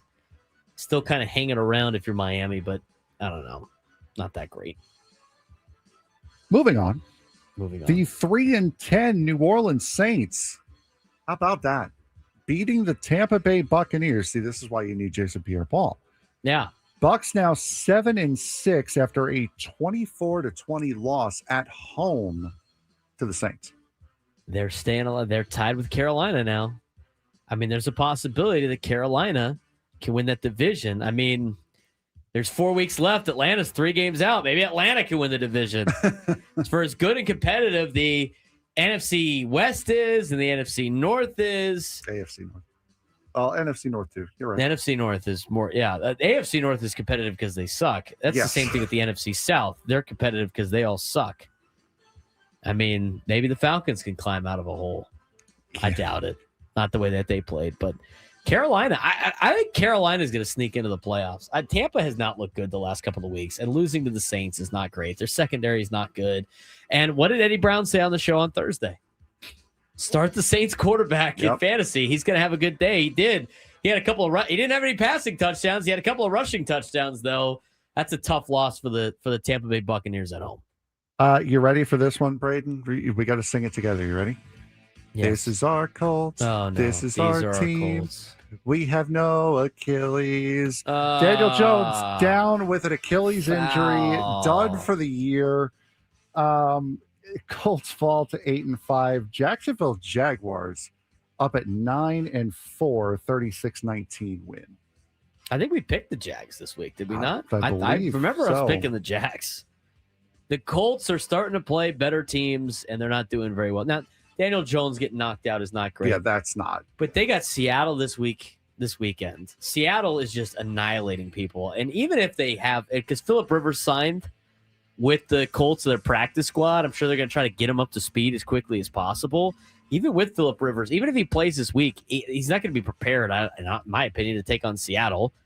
That's a loss. Then the Colts host San Francisco, who is right there in contention in the NFC West. Then the Colts have the Jags again. And then the Colts finish the season at Houston. You want to know why Phillip Rivers got brought in? I would not expect Phillip Rivers to play this weekend. He's going to have to play next weekend. Yeah, I would expect him to play not this week, next week would be my expectation. I mean, Shane Steichen, his quarterback, Phillip Rivers is going to know the system. There's nobody else that's going to be on the open market that you're going to be able to get that's going to fill in and help you out. It's past the trade deadline in the National Football League. Desperate times call for desperate net measures. And right now, I don't remember who the backup is for the Colts, but you're better off with 44-year-old Phillip Rivers than you are with him, who, by the way, is like the same age as Phillip Rivers' oldest daughter. His oldest daughter's older than Tyler Warren, who just got drafted. Oh, there you go. I'm just like, he gets picked up. Now all of a sudden his Hall of Fame thing resets. The fact that he got picked up. He doesn't even have to play. Yeah. I know B. Wilson put that in the chat. But that's interesting. I looked at that schedule. Even with a healthy Daniel Jones, who's had a decent season, there's a potential, like the way they've been playing, that they go 0-4 in their next 4 games anyway. Seattle, San Francisco, Jacksonville, and Houston. We talked about, what did we said it like early in the season. I thought the Colts were fake good. And somebody was popping off like, what about now? They beat the Broncos, whatever it was. Yeah, and you know what? Look, what's the saying on this show, Frank? It changed, but to be fair, their season is over now. But it's not because they lost to a couple bad teams, because their quarterback is out. They were starting to fall down, though. They were. I mean, go look at the Colts season that they have had. Um, They started off great, right? Started off the season great. Started off the season, I think they were 7-1 to start the year. I believe, yeah. They have now lost 4 out of the last 5, and their only win is big again against the Falcons. Yeah, it's not. Look at this. Look at the teams that they beat. Miami 6-7. They beat Denver on what was a leveraging call called against the Broncos, which led to the Colts attempting another field goal to win, and they won. Otherwise, Denver would have won that game. They beat the Titans. They played the Rams, who are good, lost. Beat the Raiders, the Cardinals. The win at the Chargers is good. Then the Titans again. How many? They got one good win in that group. The Denver game was kind of a fluke. They played the Steelers and lost. They beat the Falcons. Then they played 3 good teams in a row, and Kansas City's kind of mediocre. And now they got to take on Seattle, San Francisco, the Jags again, and Houston. Phillip Rivers is going to have to, he's going to have to do the Lord's work to try to make this thing happen. Speaking of the Pittsburgh Steelers have taken control of the AFC North. Steelers with a 7-6 record as they played the Ravens 6-7. They had a surge and have fallen off over the last couple of weeks. Steelers beating the Ravens 27-22. I'm surprised by that. That's a good win for the Steelers. They split now with Baltimore, I think. I believe on so, the season. I don't think they play each other again. They might. You never know in this day and age of the NFL. They might play them next week for no reason. No, they play them at the end of the year. I think Baltimore splits with them, to be honest with you. I'm a little surprised by that victory for Pittsburgh, but hey, they're staying alive, staying in there now, back in first in the AFC North. Yep, they are. 2 teams with the same record, just flip reversed. A lot of people were saying it like this. Oh, the Denver Broncos. After they saw that late touchdown by the Raiders to flip the betting line. Broncos beating the Raiders 24-17. Raiders are so bad. I was talking with my friends last night. He said, like, the Chargers, he loves the Chargers social media team. Yeah. He was like, why can't the Raiders at least do that? Like, just troll teams all the time just for fun. Like, just troll the 4 teams that we're going to beat that year, the 2 or 3 teams we're going to beat that year. Just pump all. What is it going to cost? Like $80,000 to do that for a good social media person? Oh, there you go. Like, just embrace being the team that sucks. Embrace the suck. Just embrace it. Make it fun, because that's the only thing really working out for the Raiders. They traded for a guy that got Pete Carroll fired in Seattle the first time. They brought him in a trade, Geno Smith. He hadn't done blank. Such a bad organization. They're just always going to lose. Commitment to excellence.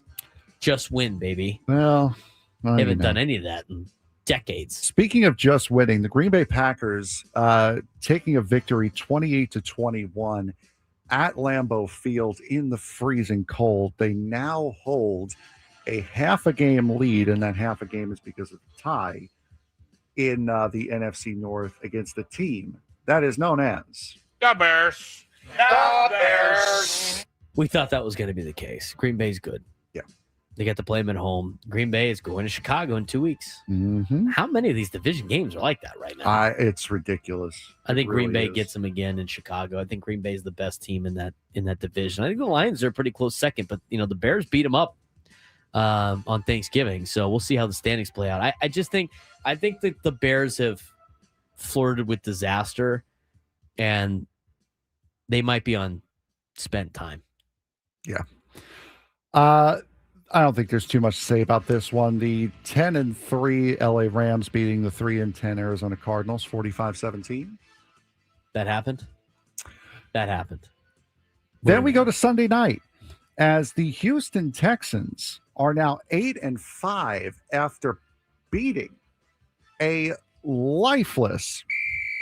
He draws the foul. Oh, sorry. I mean, Kansas City Chiefs. My bad.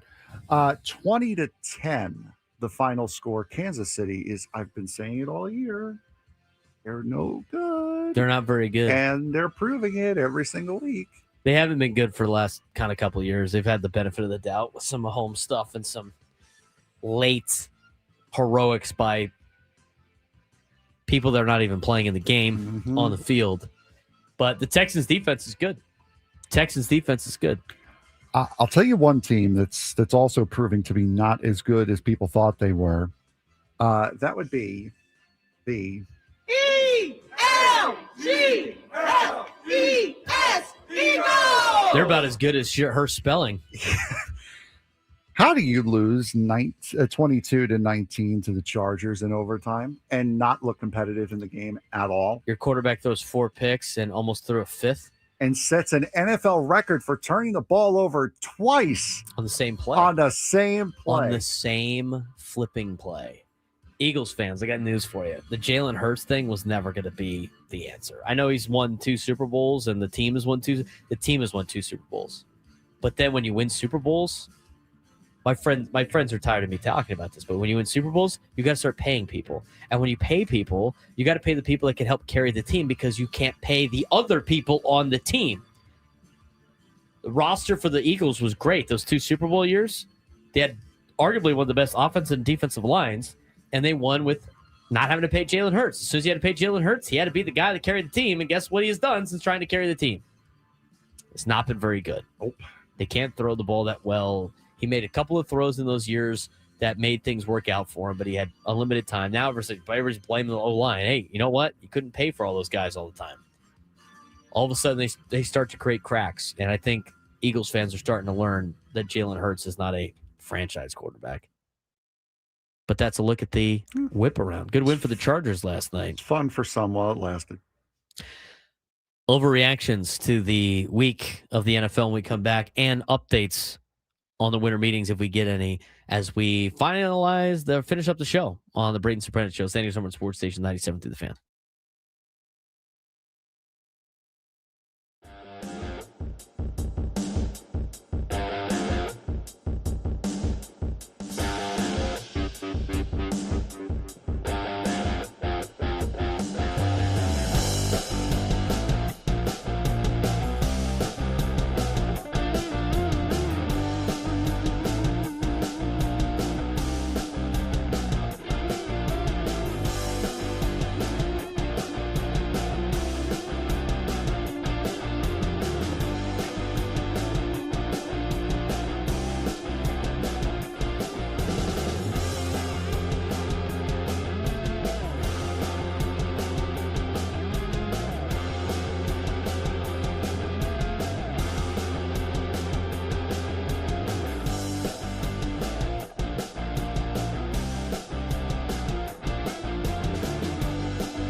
All guests on 97 through the Fan. Join us on the David P. Shapiro Fan Hotline. David P. Shapiro, criminal defense attorneys helping good people regain control of their future when charged with the crime since 2010. Visit davidpshapirolaw.com. All right, we want to get to some more football talk in just a little bit. Any updates that we have potentially on the winter meetings, as this is a time where things kind of tend to die down a little bit.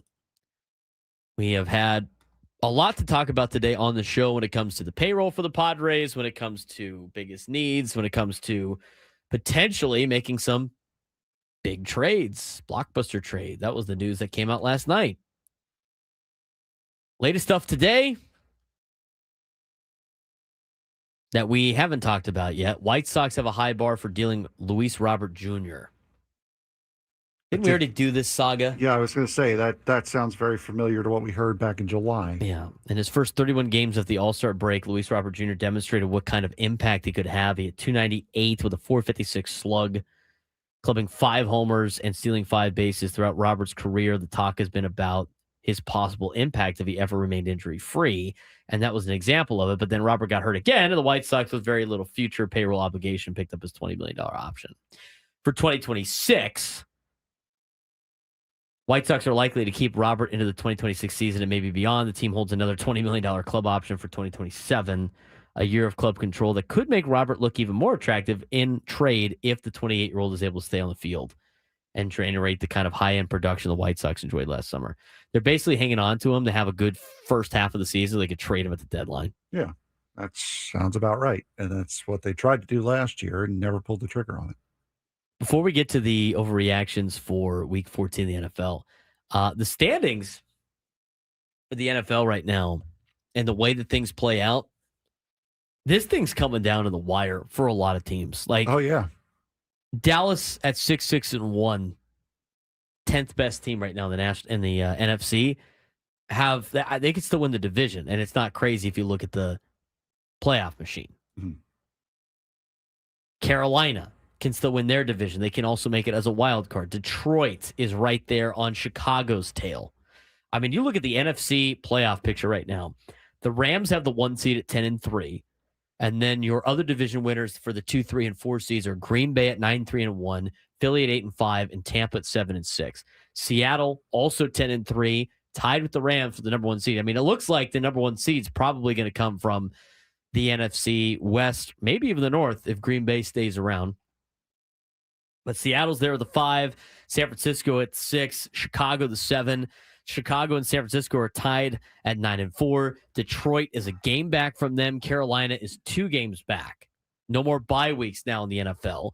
And Dallas, with that tie, makes things a little bit more complicated, but they're 2 games back as well, roughly 2 games back of a wild card spot. They can also potentially win the division, as mentioned before. In the AFC, I mean, Cincinnati can still win the division. It's not crazy that Cincinnati can win the division at 8-9. Now they can't lose any more games. And that loss to Buffalo really hurt, but Cincinnati to finish the season, they have Baltimore this week, who they beat in Baltimore on Thanksgiving. They got Miami on the road, which could be a little bit of a trap. They got Arizona at home, and then they finished with Cleveland. Cincinnati can win those 4 games, but they need a little bit of help. Baltimore is sitting at 6-7 currently. They'd have to finish the season 2-2 for the Bengals to potentially win the division. Ravens have the Patriots next week, in 2 weeks. They got the Ravens have Cincinnati this weekend, as mentioned before. Then they got New England. They got to play Green Bay, and they have to play Pittsburgh one more time. So 2-2 is not crazy. I mean, Baltimore's probably might go 1-3. And then you look at Pittsburgh. Pittsburgh's got to play Miami, Cleveland, the other Detroit, which is difficult. They got to play the Ravens again. Mm-hmm. That division's up for grabs. You look at the AFC West with Denver, Kansas City, and LA. And Kansas City, even though they're at 6-7, are right there on the doorstep. Chargers got to play Kansas City this week. I mean, if the Chiefs beat the Chargers, all of a sudden things change a little bit in the AFC West. Chargers got to play the Dallas Cowboys on the road. Kansas City's got the Titans. Chargers got to play the next week after that. They got the Houston Texans, who are probably in a spot to potentially win the division, if not finish with a high wild card spot. And then they got to finish the Chargers do with the Broncos at the end of the year. Kansas City's got the Raiders and the Broncos mixed in as well. They could potentially pass the Chargers in the standings and get the 7th seed in the AFC wild card picture. I mean, there's just a lot of teams that are still readily alive in both of the NFL leagues, and this thing's going to come down to the last couple of weeks. It's going to be fun to watch. I mean, we got 4 weeks left in the National Football League. What are the biggest overreactions for Week 14? It's almost like parody's a good thing. Parody's great. Like, this is fun. All these teams are in it. It's awesome. You love parody in leagues. salary caps are fun too, you know. They are. Unless you're a player. Well, they're fun for the fans, though. Yeah. Keep things interesting. They'll get over it. The Patriots had their bye week this week, so the Bills' victory on Sunday shaved half a game off the Patriots' division lead and left Buffalo 2 games back with 4 to play. The Bills lost to the Pats in Buffalo earlier this season, so a Pats victory next week would effectively clinch the division for New England because Buffalo would be 3 games back with 3 to play and would lose the head-to-head tiebreaker. That being known, this overreaction seems a little ridiculous. The Bills-Patriots decides the AFC East this year. Dan Graziano comes up with the overreactions, and we react to said overreactions. Overreaction number 1, next week's Bills-Patriots games will decide the AFC East. I don't think so. I look at the remaining schedule. I mean, the Patriots will have the Bills. I think they lose that game, and I still think they win the division. I think they even have a chance of getting the number 1 seed if you go play on the playoff machine. I mean, Buffalo has a very favorable schedule to play out, but the Patriots, here's what the Patriots have. New England in week 16 is going to take on the Ravens, which after you saw the Ravens play, it's not out of the realm of possibility to go win in Baltimore. Buffalo's got Cleveland. The Patriots in week 17 have, I'm pretty sure, the Jetropolitans, if I'm not mistaken. New England's got the Jets in week 17. The Bills have the Eagles, which is going to be a battle. And then in week 18, the final week of the season, yes, the Bills have the Jets. Pats have the Dolphins at home. I think New England's going to win 3 of their next 4 games. I think they'll go 3-1, and that's including losing to Buffalo, and they'll finish a game in front of the Bills. So no, I'm selling it. I don't think that game is going to be the ultimate deal because I think Buffalo wins this weekend and still doesn't get the division. I would agree with that. On Sunday, the Colts lost in Jacksonville, which they do every year. Seriously, they have not won there since 2014, and they play there every year. But the circumstances of this defeat feel far more dire than normal. The loss dropped the Colts out of first place in the AFC South. They now sit at 8-5, 1 game behind the Jags, and a half a game ahead of the Houston Texans, pending their game against. So now they're tied with the Chiefs. Moreover, and perhaps more significantly, quarterback Daniel Jones suffered what is feared and has been confirmed is a torn right Achilles during the first quarter. The Colts' incredibly promising season has hit the skids, and they've lost 3 in a row and 4 of their last 5. Their final 4 games in order at Seattle versus San Francisco and versus Jacksonville at Houston. The Colts are buy or sell. The Colts are in trouble, not just for this season, but for the foreseeable future as well. I buy that for sure. I disagree with Dan Graziano. I think they're going to lose their next 4 games. He says it's not that big of a deal. I think it is. And also on top of that, Daniel Jones played well enough where it's like, hey, maybe this guy's the future quarterback, but with an Achilles injury, he's not going to be. I don't think you get anything out of Anthony Richardson Sr., and now you're in quarterback purgatory if you're the Indianapolis Colts. Because here's the other thing. If they go 8-9, they lose the next 4 games, they go 8-9, they're not getting a high draft pick. No. They're not going to be able to fix their quarterback problem next year. They're going to have to go find something. They're going to have to go find a Sam Darnold type player and sign him during the offseason and then hope that the next draft is something better. They're in a jam right now because you need a good quarterback to succeed in the National Football League, at least a competent one. I hope Phillip Rivers has a lot of success. He's not a long-term solution. They have no long-term solution at quarterback. Yes, I'm buying this. The Colts are definitely in big trouble after losing their quarterback and Riley Leonard being a little banged up and have to bring in Phillip Rivers. They're in trouble. Yeah, they do have some serious problems. Mike Tomlin's Steelers held on for a 27-22 victory in Baltimore on Sunday to move back into first place in the AFC North. Seemingly nobody wants to win. Pittsburgh is now 7-6, one game in front of the Ravens, and 3 games ahead of the Bengals, whose season is on life support after Sunday's loss in Buffalo. No one in the AFC North has a positive point differential on the season, something that can also be said about the NFC South, and only Pittsburgh has a winning record.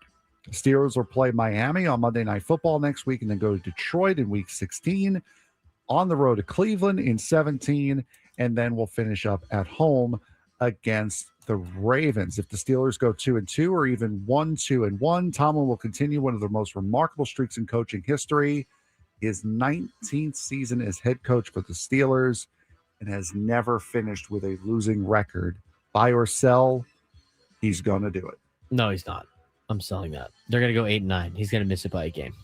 He's not going to do it.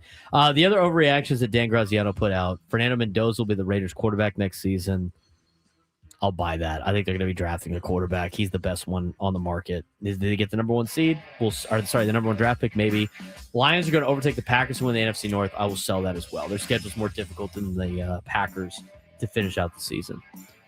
Tomorrow's show, last show in San Diego, and then we'll be in Baltimore for 2 days. We're going to talk, obviously, anything that happens with Major League Baseball and the San Diego Padres on the next show, and keep you updated on everything you need to know for the football week.